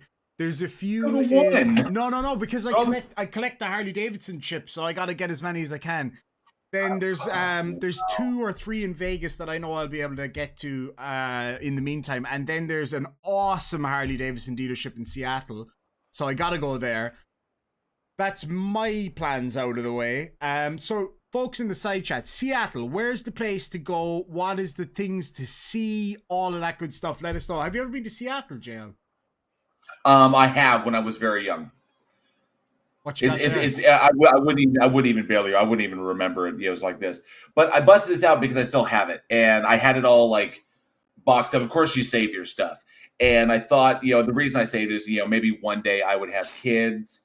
I don't plan to, but I was like, then I could pass on, because one of the coolest things I ever saw was a grandfather who passed his Eagle medal down, because he got his in the 50s, or it was like either the 40s or the 50s, and he passed his Eagle medal down to his great grandson, or it was his grandson. Yeah, passed it down to his grandson when his grandson got his Eagle.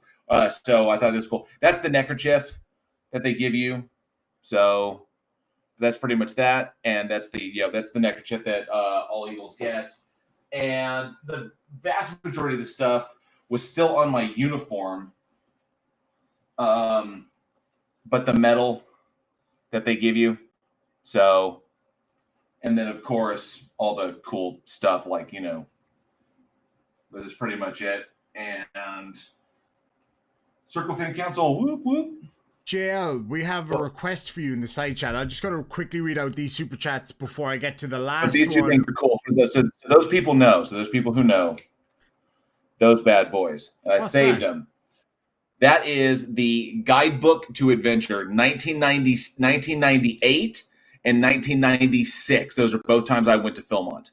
So those are the little guidebooks they give you when you first go out there. So I saved those from way back when. It's essentially everything you need to know about how to not die when you're out there at Philmont. Because in one trek, we actually almost lost a Scoutmaster.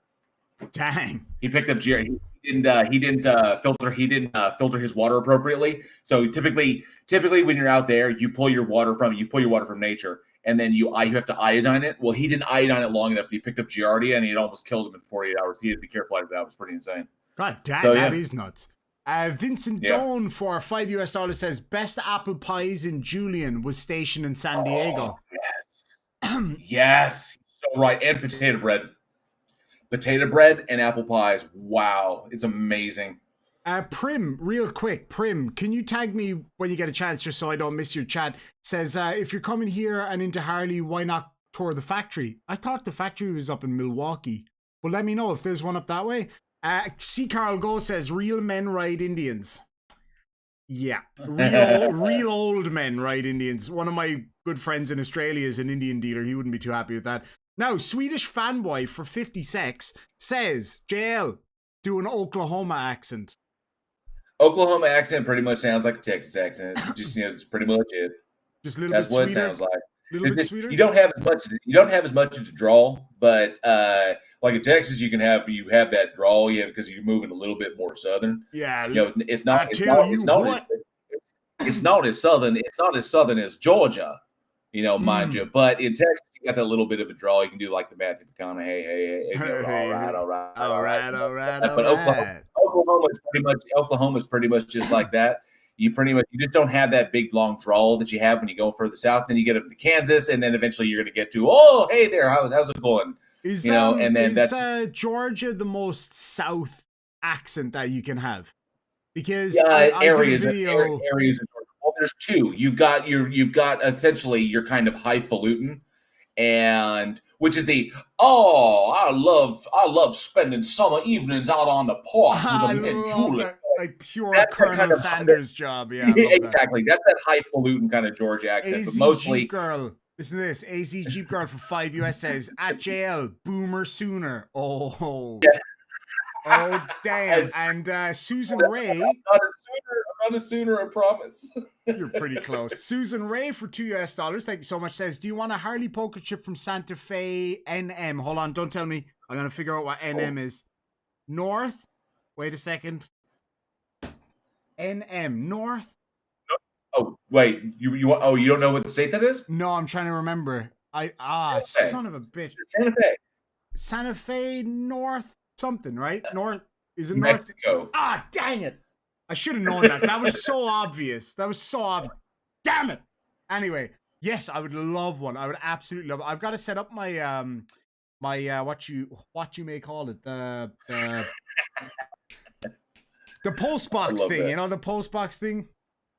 The je ne sais quoi. I saw something else that so the Georgia thing. The video that I've got coming out tomorrow is in Georgia, and the cops in it, right? They're sheriffs, and they are the most southern human beings that I have ever heard. They're as southern as Sean Bean is north. You know what I mean? They are like, it's unbelievable. It's did you ever hear the story of Sean Bean when he was on the set of Game of Thrones? And you know the way he talks, he's like a proper northerner. And then they're like, can you do it less northern? And he was like, no. Just straight up, no. I love that. But these guys, right? This guy, right? So they're all minimum 600. Proper northern, like a northern English accent. So, like y'all, okay, so this sounds like is it very airy compared to like your typical English accent? So Australian is more like that, and then you have English, son of a bitch. God damn it! Because I did so much Southern, now I'm stuck. So New York. So English New would York, be Boston, depending on where. Boston. So English accents, like Irish accents, are so diverse. Like in London alone, you've got like a million different accents. But like then you have like Liverpool, which have that really crazy like, what are you looking at? You know, that kind of, I'm from Liverpool. You know what I wish I could master is Cockney rhyming slang. Yeah, man. My dad was really good at that actually. If people, whoever could do that. Yeah, right. And it's like it's like their own code, and I fucking love it. And I wish I wish I knew it. So like whenever myself and Jen are cleaning the house, right? I would always say to her, could you get out the old J. Edgar, which is the Hoover? Oh, okay. Yeah, like the vacuum. In Ireland, we call a vacuum cleaner the Hoover, no matter what brand it is. So he'd say like, will you get out the old J. Edgar? Or like up the apples and pears, up the stairs. That's funny. I'm trying to think of another. There's some really good rhyming slang, actually. The best person in the world for rhyming slang is David Jason, who played Del Boy Trotter in Only Fools and Horses. One of the best, hands down, probably my favorite TV show of all time.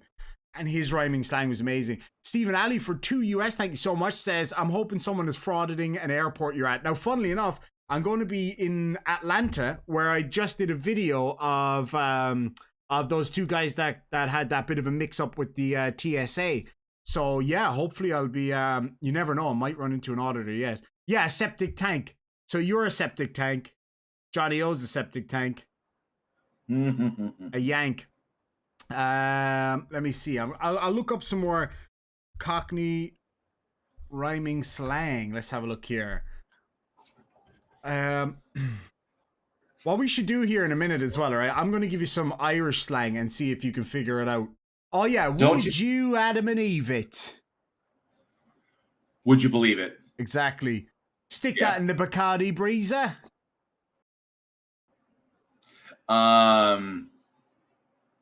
The freezer. Yes, very good. All right, let's see when you get that. Yeah. A famous one that is used in modern parlance these days is getting down to the brass tacks, the hard facts. Oh, we use that. We actually use it here in America. Exactly. Yeah, it's one of those ones that transcended kind of nations. Gonna go to lunch. Gonna go to lunch with me bag for life. That was Australian. With me wife. With the wife. Yeah. Will you put a bit of Calcutta on my bread? Butter. Very good. Let me see. You ain't telling cherry pies, are you, Sam? Cherry pies. Lies. It's lies. Yeah, or porky pies. Porky pies is what I've heard as well. Yeah. You're not telling porky pies, are you, son? You're not telling porky pies, are you, son? Who's your favorite, like, Cockney actor of all time? Like, what's your favorite Cockney character? Okay. Probably. You know what? And I don't know his name, but I know his face. Give me just a second. Let me know in the side chat. Anybody else? Guy Ritchie's used him a bunch. Then again, they're actors, so I actually don't know as far as like Cockney actors. Well, I think Tom Hardy's one of the best, without a doubt. He plays Alfie Solomon in Peaky Blinders, and he's amazing in it. It's just business in it, son. We got one here from John Rapp, right? Try this one out. John Rapp says, please translate. Character, I should have said, sorry. There's a character. Oh, okay. I'm thinking of like the actors. Like, I don't really fucking know their names. Because, okay, yeah, go ahead, do your thing. John Rapp says, please translate. Going down to the servo for a dead horse with dog's eye, then to the bottle-o for stubbies and a goon. Now, I can translate most of that because I lived in Australia. So, please translate. So, going down to the servo. Try that one first. Down to the servo? This is Australian now. I still say servo since I moved back to Ireland. This is Australian? This is Australian, yeah. Okay, is it servo? Would that be the service station? Correct. For a dead horse with dog's eyes. That's got to be a brand of something. For a dead horse with dog's eyes. That's got to be I actually don't know. That's got to be but I'm guessing it's a reference to a brand. Maybe I'm wrong. That's what I might guess. So, well, I would have known dead horse as tomato sauce, but I don't think that's right. So I'm guessing a dead horse with dog's eye is probably a burger and fries, but they don't really call them fries. In Australia, they call them hot chips. And then the next part is then to the bottle-o for some stubbies and a goon. What's your what did okay okay, hang on a sec. Okay, so dog's eye and dead horse looks like it's some kind of pie. Well, yeah, it's probably a meat pie and meat pie, dog's eye, meat pie, and dead horse tomato sauce. I'm guessing. It looks like, top the meat pie with tomato sauce or smother each bite with tomato sauce. Okay, so it's tomato sauce and a meat pie.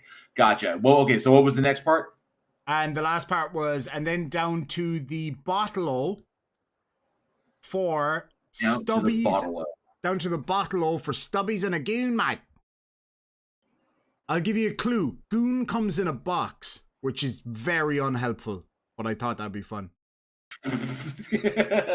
To the stubbios? So we're going to go down to the bottle-o for stubbies. Oh, down to the bottle-o. For stubbies and a goon. Down to the bottle-o. Oh my God. Is that a bar? You're not a million miles away. You're not a million miles away. Okay, I don't know what it rhymes with. You have to, It's not rhyming. It's not rhyming slang. In it Australia, doesn't right? rhyme. Okay. In Australia, what they do is they tend to just put O on the end of everything. So bottle-o, but that's not very helpful to you because what they call a bottle-o in Australia, we wouldn't call it that in Ireland, we'd call it an off license. In Canada, they'd call it an LC, I believe. Maybe in certain parts of Canada, they'd call it an LC. And in the US, they'd call it a liquor store. Oh, okay. So liquor store. Gotcha. And then stubbies are bottles of beer, and goose. Stubbies is something different, but I get you because they don't have a long neck. They're like a stubby little deal that you just pop and then you're good to go. All right. So so stubbies, and what was the last thing? So the last thing was goon. Goon. And what is goon again? Goon is cask wine that comes in a box. Oh, box wine. Oh, yeah. Gross. Yeah. Oh, well, I will say this, right? I would agree with you usually, but Australian wine is so good that the shit box wine is amazing. Well, I mean, Australian wine is good. I do love, when it's hot out, I like some yellowtail. But yeah, yellowtail's lovely. I prefer Napa vintages, and typically slightly older because I have a taste of wine. So. And you're old as shit. Frank Perry for 2 US says, "Fact the car in the garage, Clenda." I don't know what the last one is, but fact the car in the garage. Fact the car in the garage, Clenda. Clenda. Fact the car in the carriage. In the garage. And then we have Captain Cactus for 2 of Her Majesty's pounds says, "Got any Veras?" Oh, that's going to be a tough one for you, man, because I know this one. You got any Veras? It's got to be a reference to a brand, right? It goes hand in hand with somebody asking for, "You got any salmon and trout?" or "You got any salmon?" It's a tough one. That rhyming slang gets really tough, man. So, have you got any salmon or trout? Or just have you got any salmons? Or salmon, sorry. And then Veras. So I'll give you a clue, all right? You wrap your salmon in the Veras. Now, that's a tough one. I don't think you'll ever guess this one. Will I tell you? I got no fucking idea. Y'all eat Vegemite. Y'all are insane. I don't eat Vegemite. English people do. So Veras comes from the slang for Vera Lynn. And Vera Lynn's are skins. And then salmon is short for salmon and trout, which is rhyming slang for snout, which is slang for tobacco. So you wrap your snout, your tobacco, in your Vera Lynn's, your rolling skins. Oh, for roll your own cigarettes. Exactly. So that's as clear as ditch water for you. Okay. No, I prefer, I prefer not to work for my smoke. I'll probably just I'll buy a pack of ciggies and I'm good. Let me give you a good one here, right? Let's see 13 words, right? That came from the Irish language, Gaeilge, and ended up inserting itself into the English language, right? So the first one is boycott, to boycott something. And that comes from there was a guy called Charles Boycott, I believe Charles Boycott. And oh yeah, there it is. So he was an English land agent in County Mayo, who was shunned by everyone from his employees and neighbors to the postman after his eviction of several tenants during the famine. So that was where the word boycott comes from. Then obviously brogues. Clock. This is one that a lot of people don't realize. The word clock comes from Irish word clig, which is a bell. So there you go. And then we have dig. To dig something, like to like something or whatever. Oh, we use that here. Yeah, oh yeah, I dig it. And I can't remember where that comes from. Yeah, I can't remember where it comes from, but then you have galore. Like, there was titties galore at the strip club. And that comes from the old Irish word, guh, which means, how does it? Irish speakers in the side chat, galore. Galore basically translates as like, kind of translates indirectly as like till plenty, galore, until plenty, until we've had our fill basically. So that's where galore comes from. A slew. So apparently dig it comes from Irish immigrants, particularly in New York City. In the Irish language, the phrase, oh, I can't eat. Oh, the boss is here. The boss is here. What? To dig something, yeah. Yeah. Digging May. So how about this, JL? Mrs. Hang on a Demon sec. Hang on a sec. I'm sending you a phrase. I'm messaging it to you on Discord. Well, Mrs. Demon has a theory as to where the term dig comes from. You didn't look this up, did you? No, okay, cool. I heard before. So does it come from digging May, as in I understand? I think it's digging. Well, it would just be diggum. It'd just be diggum. That's diggum means I understand in Irish, yeah. I'm willing to, yeah. It translates to okay. So the phrase I just sent you on Discord, right, translates to "Do you understand?" Yeah. You got it right, Jed. I'm digging to. Yeah. And then the response to that would be diggum or knee higgum. Somehow through the years, it was made into the urban American vernacular, made popular by New York-based jazz musicians. So New York-based jazz musicians picked it up in the 30s, and it popularized. It picked it up, and then it popularized in the 60s. That's awesome, man. So there you go. So digging means I understand. So if somebody said "I'm digging to," means do you understand, and then your answer would either be diggum, because you wouldn't say diggin may, but you'd say diggum, or you would say knee higgum, because the word changes depending on the tense or whatever. But anyway, next word is slew. Like a slew of people comes from the Gaelic word slua, meaning a multitude. Then you have gob, like gob for a mouth. You use that term, gob? You shut your gob. Yeah, exactly. It's more English. Slew more often, but gob occasionally. And that just literally means beak. Usually we usually say pie hole. This is one of my favorites. Hooligan. Like a football hooligan or whatever, comes from the hooligan family. Ni hooligan. Oh, okay. Yeah, because the Irish for hooligan is ni hooligan, so that's basically where it comes from. Now, this is one of my favorite ones, actually, phony. The term phony comes from, I know this without even looking, it comes from when people used to sell fake gold rings, and in Gaelic and Irish, Gaelga as we call it, the word for ring is fáine, and it literally just, brass ring means a phony ring or fáine ring. Slogan, like a slogan on a building or a slogan for a company, comes from sluagan, which means like war cry, or basically war cry or group's cry or something like that. Trousers. That one on hooligan, you reminded me of the word thug, because the word thug comes from the thuggy cult in India, which means swindlers, deceivers. That's right. They're fascinating. Fascinating. Yeah. And now the last one, and probably you and I's favorite, whiskey, comes from, I know this obviously without looking, comes from Ishkabaha, which means the water of life. So Wishkabaha, Ishkabaha, Wishka, whiskey, basically. So there you go. Let's try you out on some slang, right? People in the side chat, I want you to get involved in this one here now, right? So what I want you to do is try to tell me in the side chat what these Irish slang words mean without Googling them. All right, and I'll be checking your answers to make sure they're not Googled, right?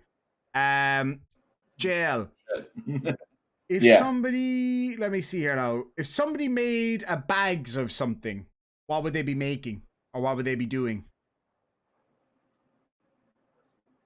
If they made a bags of something? Yes.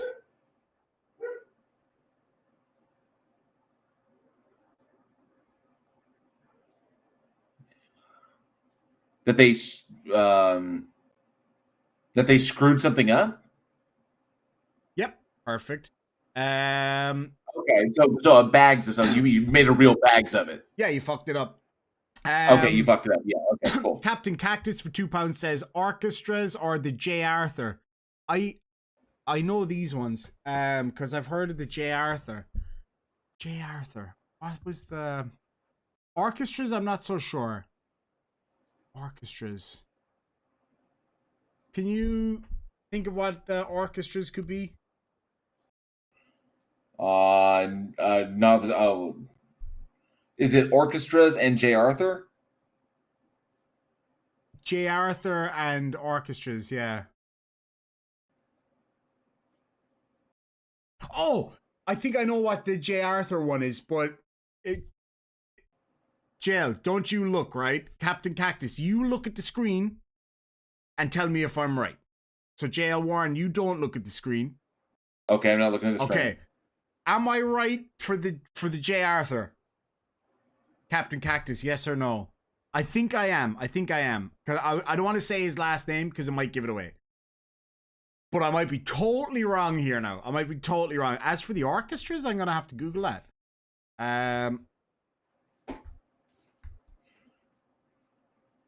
Cockney slang. All right, let's have a look here.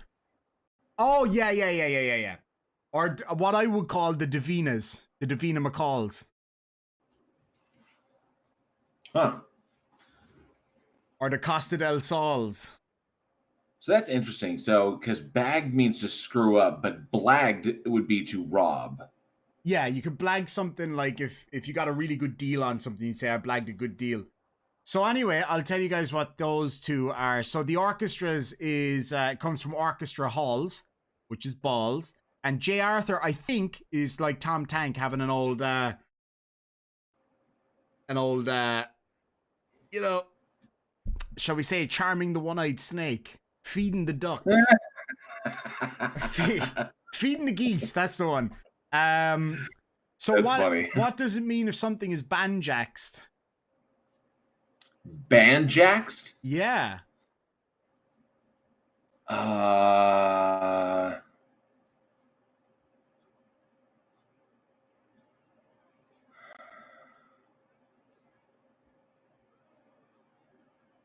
That's a tough one. I've never even. That's, see, to me, it's so obvious, right? Because, like, I would have heard that. I actually heard that today. Mrs. Demon's mom said her bed was banjaxed. Okay. Wait, what did she say? Her bed was banjaxed.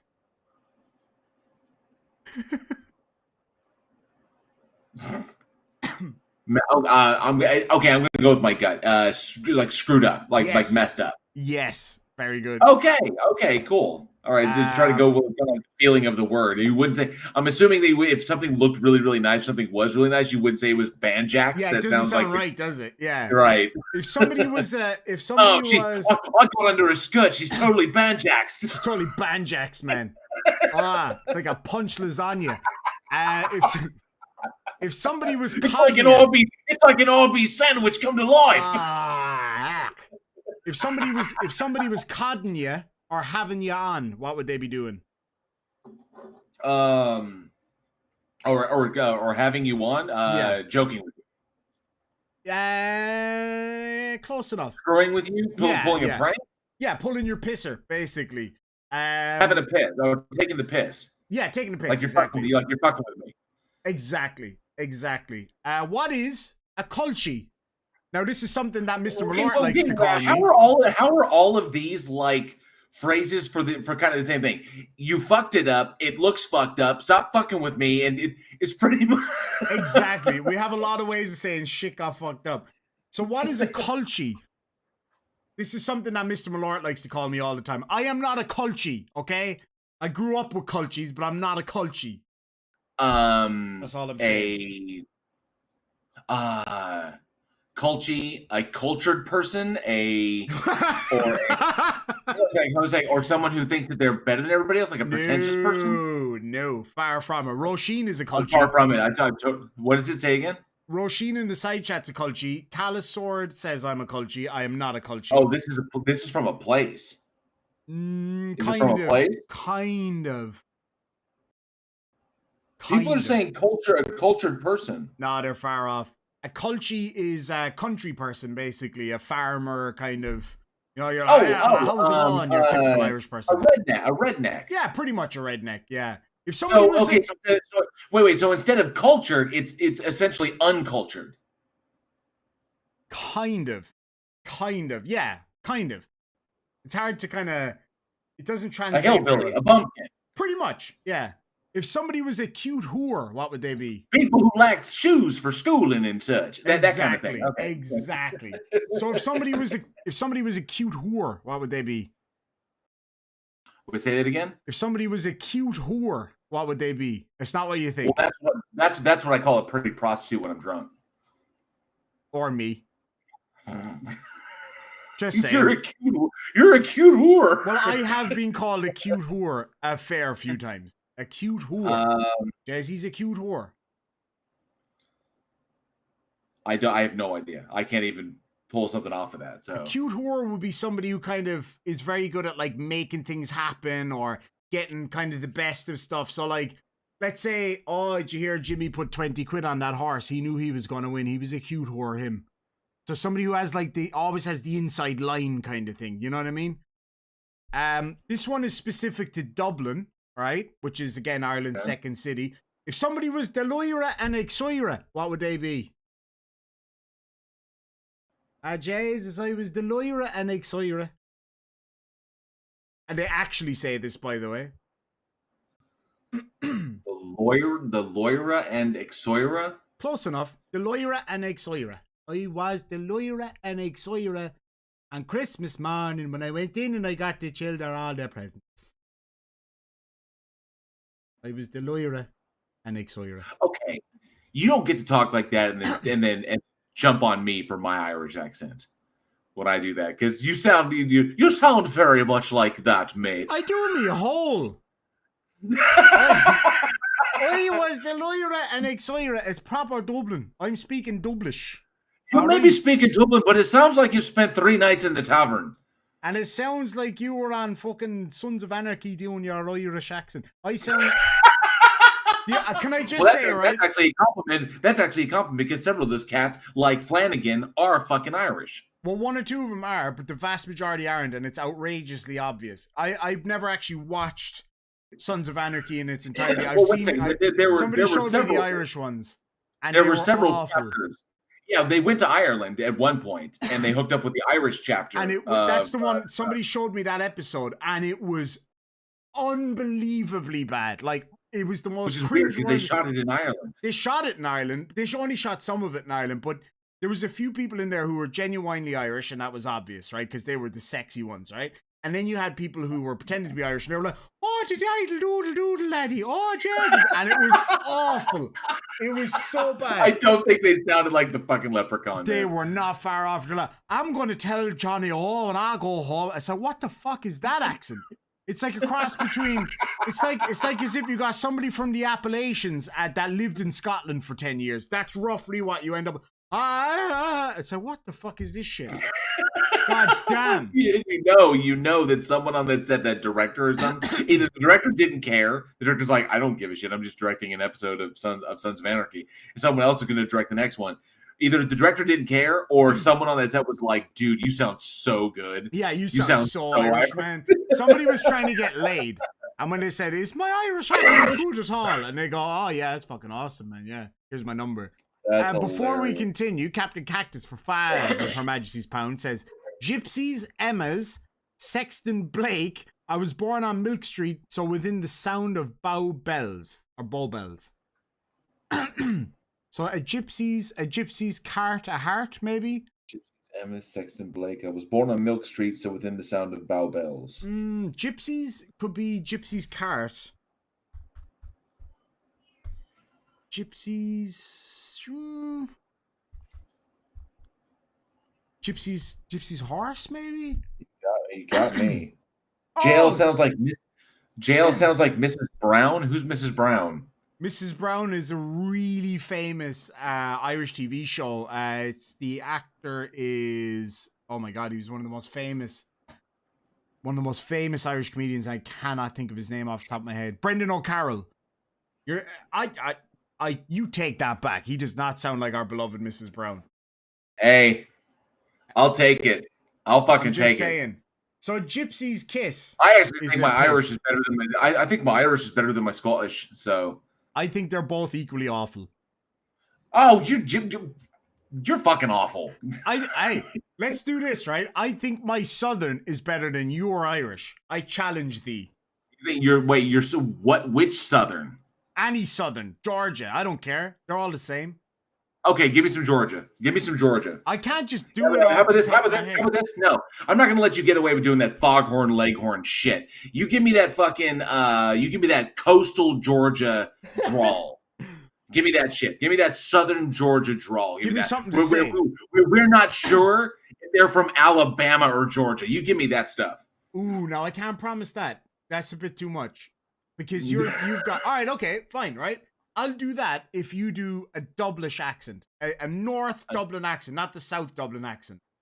Because the South Dublin accent is North English. Dublin accent? Yeah, because the South Dublin accent, it just sounds like English, like an English accent. Whereas the North, you're more familiar with. I'm not familiar with the different Dublin accents, and I'm not familiar with the different Southern accents because they all sound the same to me.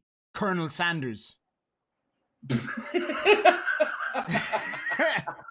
I'll tell you what, right? I'll tell you what. You're not talking Okay. Colonel Sanders. You're talking foghorn leghorn. You're Right. talking that stupid fucking rooster. Well, Okay. I'll say. I say.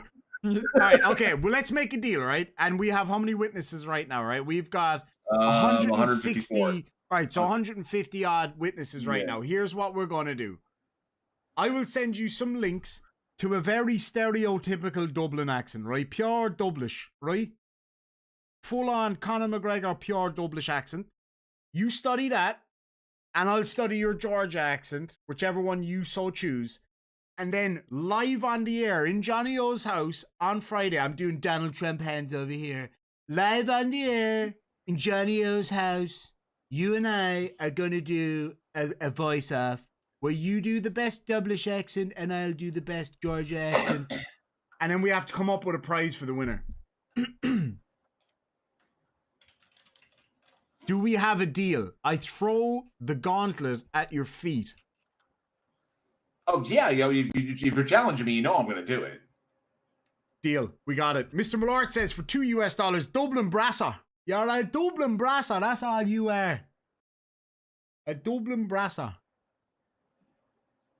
It is a lady of ill repute. So it's a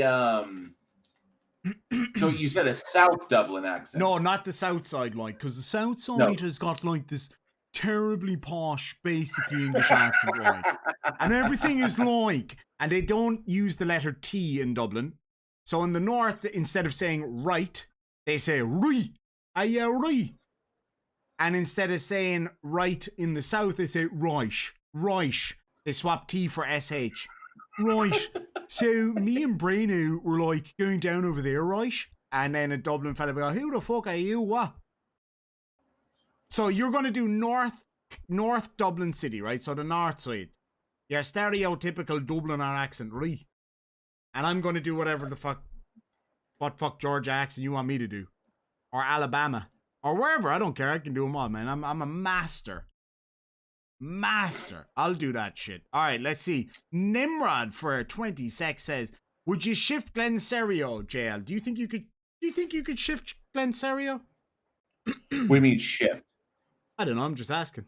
Asking questions. I don't know what shift means. Okay. So you're just gonna have to take it. You're gonna have to take it. If I do to shift somebody. It's up to you now, JL. Either you would or you wouldn't. Okay, if it's like, okay, so if it's like fucking wait, okay, Irish Demon does a great Trump. Gypsy. Yes, I do. I do the best. Would you shift Glen Serio? Okay, the only way I know shift is to physically move something. Okay. It's like to move it from place to place. And shit, yes, I could move Glen Serio. I could bench Glen Serio. Well, would you shift Glen Serio? Is the question. I don't know what you're talking about. If it's question, something, okay. If it's anything, it's a simple question. If it's other than moving his ass, if it's other than moving his ass from one location to the other, if it is other than moving his ass from one place to another, then the answer is no. Well, I don't know what you're talking about. Would you or would you not shift? I said no. I said no. Oh. Look what they said. Would you? It says, would you shift Glen Serio? I only know one definition to that word. What the hell did I if do you're there? assuming it's something else, I'm just saying no. Ooh. Ooh. All right. Well, you heard it here first, folks. I don't know what to tell you. I don't. What the? Ah, jail. Tell me what it fucking means. No, you had your chance. You had your chance. You blew Such a it. peach. You're coming down here. You blew it. You had your chance. And you're not too big for me to turn over my knee, young man. Could you shift me? Does that mean to jerk off? No. Is it like a shifter? No. What is wrong with you? Is that Oh, bro. That is absolutely disgusting. Now you're not going to think of that word. You're going to hear that word thinking something else. Oh, she's giving me a shift. You are just sick in the head. You know that? God damn. I can't believe you would jerk off. Jail cheated. He's disqualified. I didn't cheat. You did cheat. He cheated. Everybody, okay? I saw it with my own 2 tiny little white eyes. He cheated. And that's all I'm saying. Rosin, okay. Talking about some shift. I have this says do not shift Glenn. I'm assuming it's no. Okay, and I said no. I'm just making the assumption. All right. Why would I, even if it was positive, why would I do anything positive around Glenn? That's reasonable. To shift somebody means to make out with them. All right. I said no. You said yes. Everybody heard it. No, I didn't. I said, ladies and gentlemen, Irish. You heard it here first. Jail. I did not say yes. I said if Irish. He wants I said to if kiss his pretty little face with his mouth and his tongue. Irish. I said if shift means to physically move him, I would do that. But if it means anything other than that, like anything sexual or whatever, then the answer is no. Guy who wants to kiss Glenn Serio says what? Such a fucking dick. It was a good try, okay? I learned that from Comey. Anyway, so Nimrod, he will shift Glenn Serio as long as Luna's there. So Captain Cactus for 5 English pounds. You know England is that little country. They used to own us. For 5 English pounds says, gypsies equals gypsy's kiss or a piss. Which is something that everybody knows I like. Emma's is Emma Freud, hemorrhoids. Ugh. Sexton Blake is a cake. That makes sense. Let me see here. All right. Joshua Lee says, Irish Demon does a great Donald Trump. And let me tell you something while you're here, Joshua Lee, for $5 US. Beautiful, beautiful dollars. Says, well, I say to you, sir, Donald Trump does a great Irish Demon. You wouldn't believe. Everybody says that they say, Mr. Trump, you do a great Irish Demon. I'll tell you who doesn't do a great Irish accent. Jail Warren, that guy over there. Don't vote for him. Vote for me. Simple as that. All right. Let me see here. I had another word for you. Let's go back to being a potato. I'm just trying to find a good one here now. So anyway, we got to do our competition, right? You versus me. You do Dublish, I do Georgia. But you have to give me some examples of the accent first, all right? We need some examples of the accent. Like send me something with somebody talking that way so that I know what I'm getting myself in for, you know what I mean? Well, if you said you said North Dublin. It's specific. It has to be North Dublin because okay, you said North Dublin, and I'll do my best. And then I told you South Georgia. But I'm gonna send you links to a North Dublin accent. So why would you do the work ourselves? Fine. If you want to go that way. If you screw it up, you're gonna look hilarious. Fine, whatever. All right, we got 2 potato heads on the stream. So you may not have noticed, Jail Warren, but I've adopted your face as my own on the screen using the power of deepfake software. So Anthony wants you to say 33,333. Nice try, Anthony. Not gonna happen. I may look like a potato, but I don't speak like one.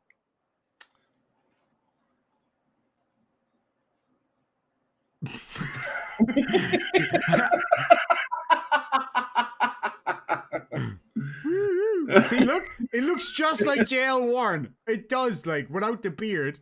If JL Warren shaved his beard right now, this is what you would see. No, that's not what you would see. Yes, it is. I love this potato.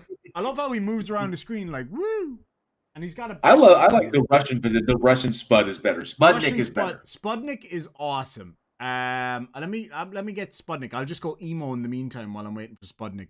Emo's pretty good. It actually just looks like me with black lipstick. To be fair, it's pretty much goth. I wouldn't say it's emo. You don't have the hair. It's not the hair for emo. It's more goth. It is more goth. It is definitely more goth. I like cyber goths. You know those guys that dance. I mean, emo's like, oh, I wish my lawnmower were emo so it would cut my grass. Oh, you know, I had so many emo friends in school. Oh, they were so boring.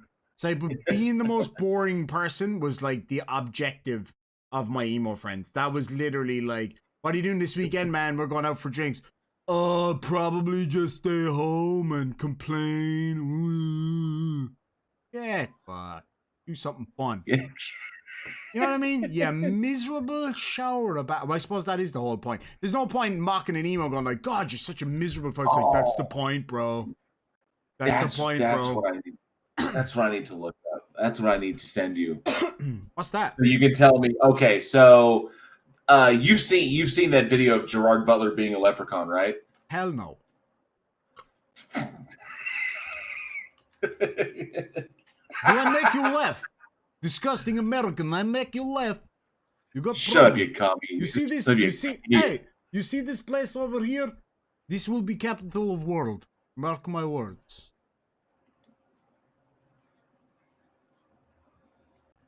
I'll kick you right in the chips. Hey, I can see my French fry. Can I tell you something, right? When I was testing out this software for the first time, I laughed my ass off by myself in this room, just looking at myself on the screen. Because I love how the chin moves around. It's wicked, man. This thing is so much fun. The Sputnik I absolutely love. I love Sputnik's awesome. Movie 42 Leprechaun. This shit is beyond hilarious.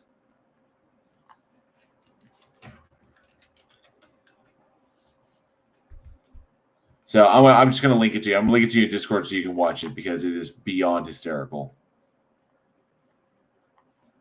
Apparently this one makes me into a leprechaun. What the fuck? What is that? That's bizarre, man. I can be some guy from Fortnite, apparently. What else can I be? I can be sexy squid, baby. My squiddy hand. I'm talking about. I just love the I love the troll glasses. That's. I can look like JL Warren in the morning. What's this? Extra smooth. Ooh, I look really pretty in this one. God damn. Let me see. Any other good ones? I can be a hash brown. That is. Movie 43, yeah, the leprechaun. The Glober Mom knows it. So, but yes, it is. It's Gerard Butler being a leprechaun, and it's absolutely hysterical. And Aaron Reese says we don't talk about movie 43.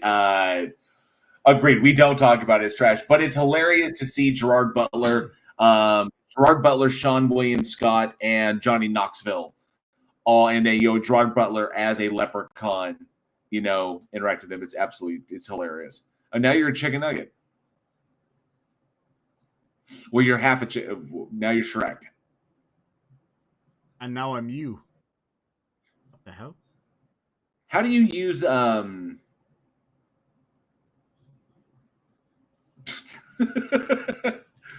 So what program is that? Because I'm not familiar with it. It's called Snap something or other. So just a filter thing that you just I downloaded it the other day. It's a bit of a ball ache to use. I will say that it took a while to figure it out, but once I got it going, so you have to put it through a virtual cam to get it to work. But once you do get, God, I look pretty as hell now, man. But once you oh man, I look fabulous. Jesus, God, I gotta get this tattoo for real. But once you eventually get it to filter through, it actually works really, really well. It's called Snap Camera. I think Snap Camera. I can be a pussy. Oh, apparently I can be a banana. Oh, that is awesome. Oh, I'm naked. Oh shit. Joshua Lee, thank you so much for 10 US says Serio choking the chicken. Thanks for that, JL. Get a good hard image of that now. Yeah. My pleasure. Get that right in your head. Hold on there now. You know what I am gonna do? I feel like it seems funnier if I say it like that. Get that image right in your head. Glenn Serio. Are we saying you get what? Oh, I'm grabbing a link and I'm putting it up. Oh yeah, go for it. Danny for 5 US says, "Oh my god, I knew Shift with Glenn was horrible. Great Trump too. Thank you very much. Shift with Glenn would be arguably one of my worst nightmares maybe ever. Okay, everybody says it to me. They say, Mr. President, you gotta shift Glenn. I mean, the tide wouldn't take him out. You know what I mean? He is inbred."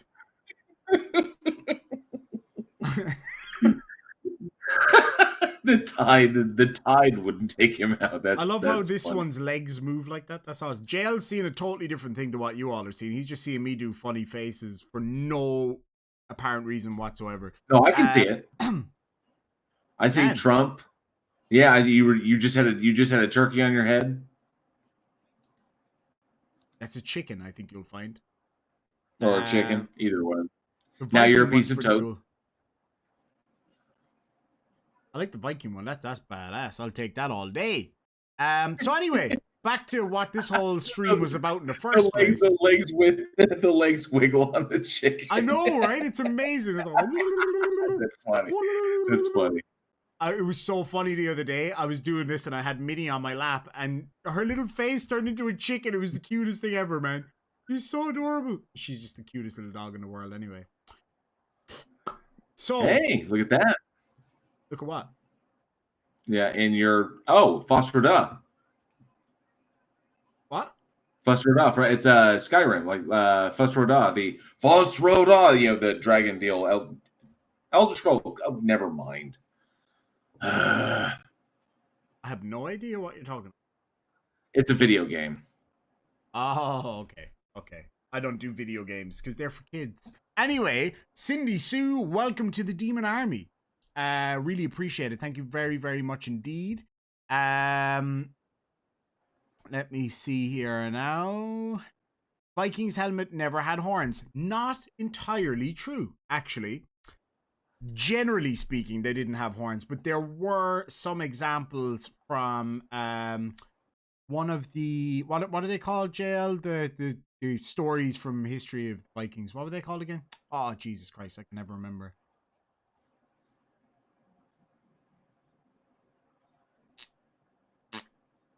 I can't think of what, like the stories, like, the fucking histories of, what were they called? Stories? Yeah, like the ancient story books about the Vikings. What are they called? Jesus. I can't remember. Somebody help me here in the side chat. What were they called? Well, yeah, there was some examples of them, but the sagas. Thank you, A.A. Ron. Sagas? Okay. The sagas, yeah. So there were some examples, but generally they were only used for ceremonial purposes. And in Ireland as well, a lot of them they didn't really have helmets. They had like leather hat things that they had horns on. But no, you're right. That was a Victorian era add-on essentially, where they put the Viking horns on the Viking helmets to make them look scarier, basically. Granger said it 5 times. I'm so sorry. It took ages for the thing to catch up, and that was the first thing I saw. Yeah, the Vikings. That's a fall from grace, isn't it? Going from Vikings to just I apologize to any Norwegians out there. But going from Vikings to just regular Norwegians is the ultimate fall from grace, man. You're going from horny helmets to horny helmets. Think about it. I love the way Irish goes. I do too. Carlos Sword says horns came from a play. Yeah, I think it was a Victorian or an Edwardian era play, where they added them in to make them look more scary, basically.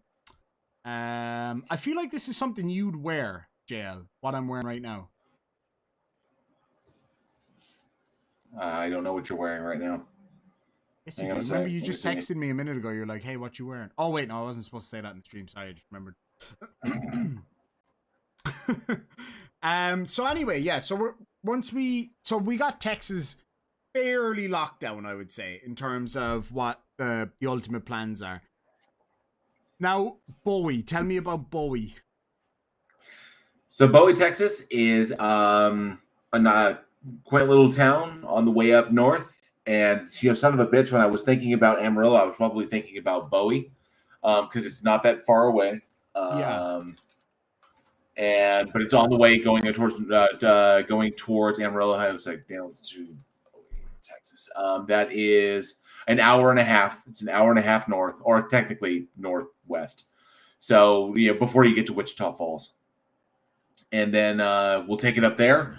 And, it's just a quaint little town. Some cool stuff to see around there. But predominantly, what you want to do is you want to go up there to see the giant knife and maybe get some souvenirs. Oh, and yeah. of course get your picture of the Amarillo sign. Oh yeah, that's a given.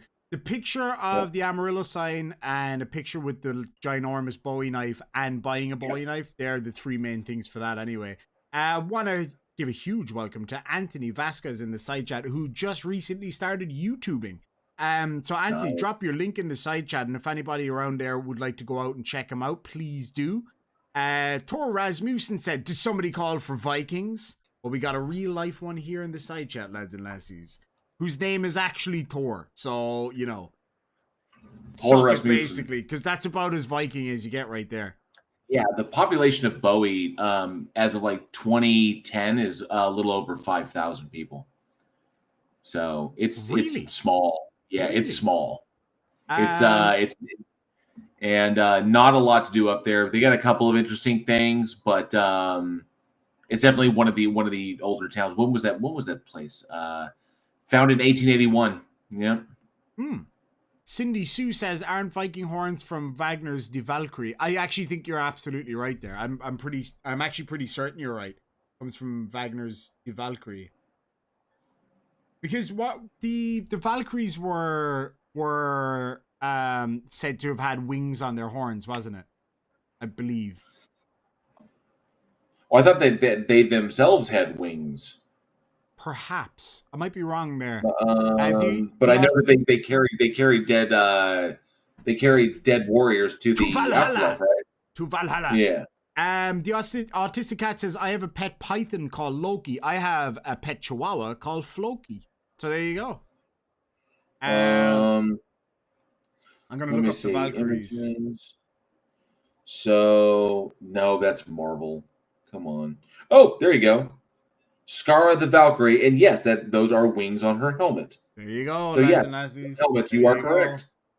But wings on helmets. My dog Floki's named after Hrafna Floki, who's the famous boat builder. He was from? I assume he was Norwegian. Anybody able to help us out with that one? I think he was Norwegian. Well, he was the guy essentially that found Iceland, essentially. From the TV show Vikings. But anyway, yeah. So Roisin has a dog named Madra, which probably sounds lovely to the non-Irish of you, but to the Irish of us, it just basically Madra is the Irish word for dog. So essentially, your dog is called Dog, which is adorable. Apparently, Iceland was first discovered by Nadod. Oh, who was a Norwegian Viking. So was first discovered Iceland. He was blown off course, sailing from Norway to the Faroe Islands, Jesus and he called Christ. the new and obviously a very creative man because he called the new island Snowland. Maybe he was trying to open up a theme park. Just saying. Oh, that reminds me. Bringing it back to Texas, right? Back down to Texas town.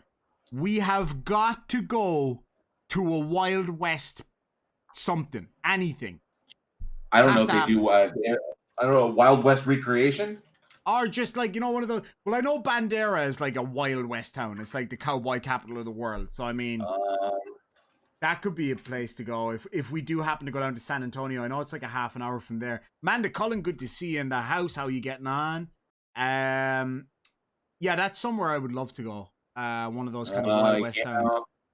Gonzales is a good one. Pecos, because Pecos Bill, the legend of that. That's an old Texas legend. Pretty much anywhere down. Then you get into the Rio Grande Valley. Fort Worth does some of that stuff. Bandera, you are correct there. Lubbock. Oh, Lubbock, yeah. Lubbock's a county as well, isn't it? Lubbock County. Or that could be in a different state, maybe. I've come across Abilene. I've heard of Lubbock. Abilene, I've heard of Abilene, yeah. Mindfulness has a chihuahua called Maggie. That is an adorable name for a chihuahua, I must say. And her husband's Irish. Awesome. My mother's Maggie. Well, she's Margaret or Mags, but Maggie if you want to annoy her. Which reminds me, I need to go down to my mum and dad's tomorrow. Oh, so as far as Texas goes, yeah. So you're coming in. I'm actually looking at the map there. So you're going to come into DFW, and then we're going to go north. Then we're going to hang out with Johnny O. And then whoa. Hold up the truck a second. It's DFW. DFW. W. Hey, if I'm coming to Texas, it's going to be W. I'm telling you that right now. Better get used to that, Texas. It's W. Anyway. So you're coming into DFW. And DFW. DFW. No one says DFW. Well, I do. So coming into DFW. And we're going up. So we're going to be trucking up to Bowie. And that's off of 287. And then trucking up not too far. We shouldn't have to go too far to get you your sign. Oh yeah, that's going to be epic. You start getting up in there. There's a whole lot of nothing out there. Well, Bowie, Texas looks like a Wild West town to me. I know it's technically Bowie is one of the older ones. Oh yeah, it's just man. I love how you think that an 1800s town is old. That's hilarious. The wall, I was telling people yesterday, the wall at the back of my yard is over 1,000 years old from an old fort. It's mad, isn't it, when you think about it? And that's just a wall that I stacked timber up against. We're a young country. What do you want from us? There was a point in time where in Ireland they were going, I can't believe that wall's 200 years. Come on. I didn't know that that they had that accent back then, but I think I'm going to win that competition. Yeah, obviously didn't. Jackass. So I cannot wait. I'm so excited. It's gonna be bundles of fun. What time is it in Texas right now, by the way? Right now, 7:50. Dang it. I'm waiting to hear back from the airline because there was a little bit of a mix-up with my ticket. So I'm hoping they'll get back to us tomorrow. If it's probably too late now, but hopefully they get back to us tomorrow and we'll get sorted that out. But you want an old wall? Go to the Alamo. I definitely want to go to the Alamo. I think that'd be amazing. It's so boring. It's boring for you the same way as the wall at the back of my house is boring for me, but you'd probably be like, oh my God. It's so old. Man, there's just nothing to see. It's like, okay. The Alamo is what is to see. I'm sorry to say. I mean, maybe it's because I've lived in Texas. I'd rather go to the stockyards to see the Alamo. I'd still like to go to the stockyards. Welcome to, oh my goodness, GVAX, I'm going to say GVAX. Welcome to the Demon Army. Thank you so much for joining. I really appreciate that. But anyway, I've got to go soon because it's nearly 2 a.m. here and I have to be up in the morning to go to my barber course and I don't want to cut someone's ear off again. So we got to get out of here really soon. JL Warren, I'll leave you talk us out. Oh, fantastic. Well, thank you, sir, for having me on. I'm glad we had a lot of fun here. Absolutely. This is cool. Gina says I should make you do Appalachia. So, or Appalachian, or however you want to do it, but like the Appalachia. So, Stephen Alley, it's called history. Yes, I'm aware. It's, we don't have a tremendous history here in the States. And we're not going to make it that far. I'm just like, but nonetheless. But thank you, everybody. Thank you for hanging out. This was a lot of fun. Thank you, Irish team. It's going to be a blast this week when you finally come down, and we're going to hang out. It's going to be a lot of fun. Mesa Verde is a good idea. So pretty much, I got new content coming out. You can check out my channel. It's called Bridge the Divide. Feel free to jump over there. I'm sure the link has been in the description a whole bunch, or link's been in the chat a whole bunch of times. I also have a horror film podcast. So if you like scary movies, be sure to check that one out. I put that link in the live chat a couple of times because we're really trying to build that one up. And we're kind of plateaued. So I'm hoping if I just push, we can finally just get those numbers up because we really like to get that thing ready to go over there.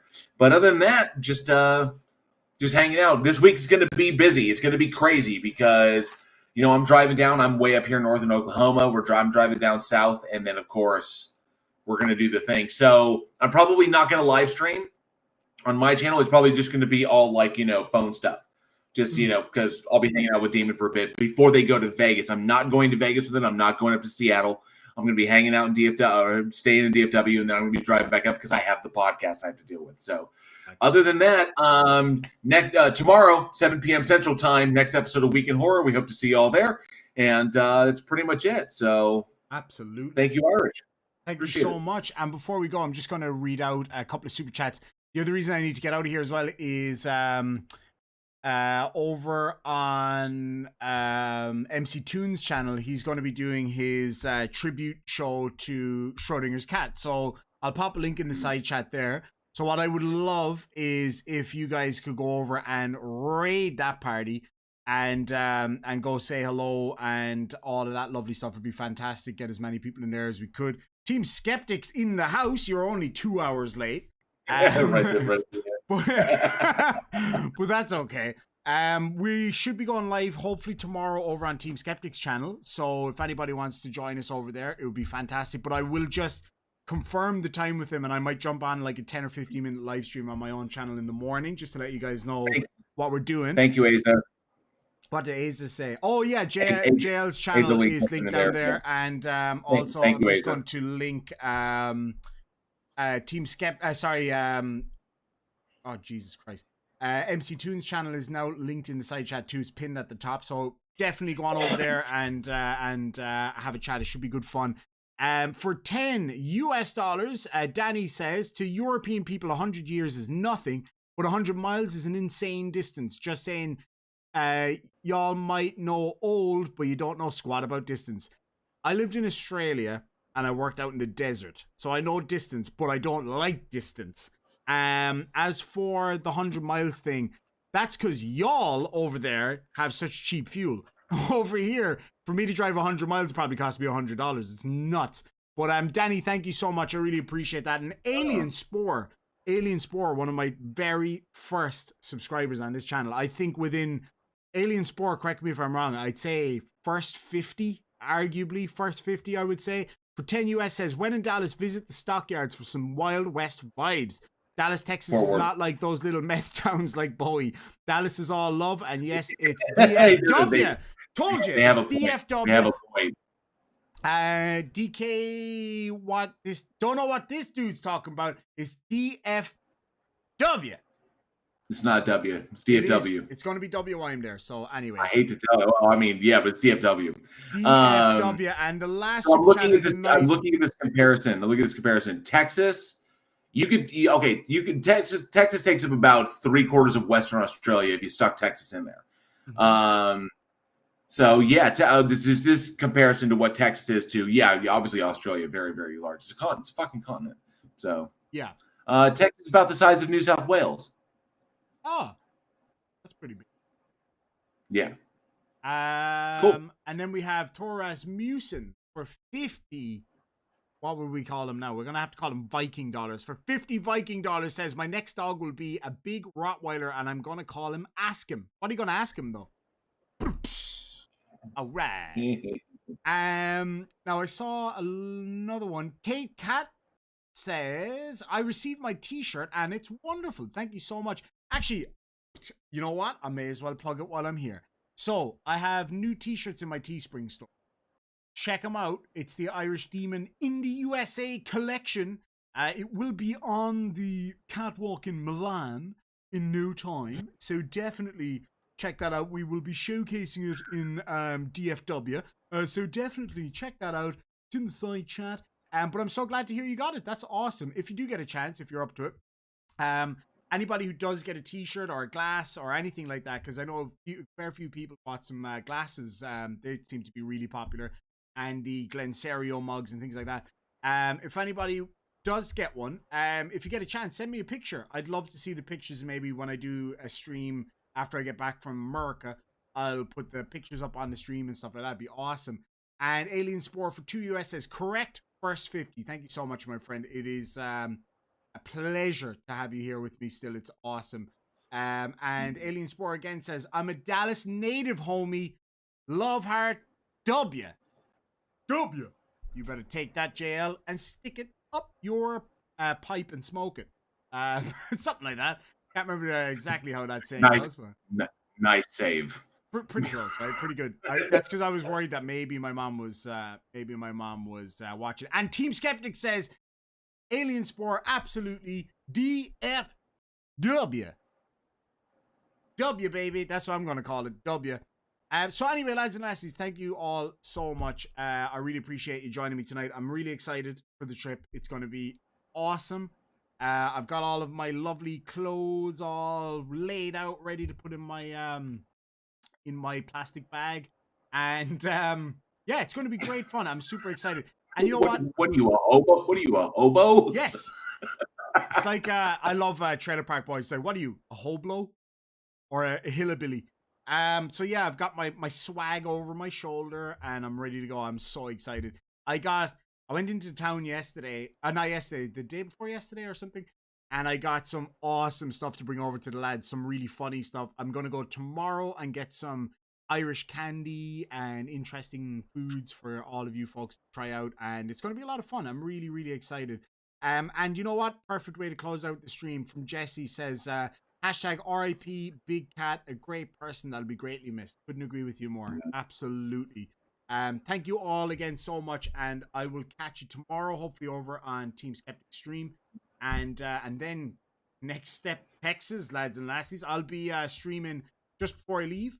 Maybe I might have a stream up while I'm on the way there, with a live tracker of the flight, so people can watch the live tracker while I'm on the way over there. It'll be a lot of fun. So anyway, talk to you guys soon, and yeah, we'll see you tomorrow. JL, thank you so much for joining me. I'm really looking forward to Friday. It's going to be a lot of fun. Pleasure. It'll be cool. Yeah, we're gonna tear it up. It was a long time coming. I'm happy it's happening now. Anyway, it's going to be great. It's going to be great. All right, take care, lads and lassies. Slán and slánte.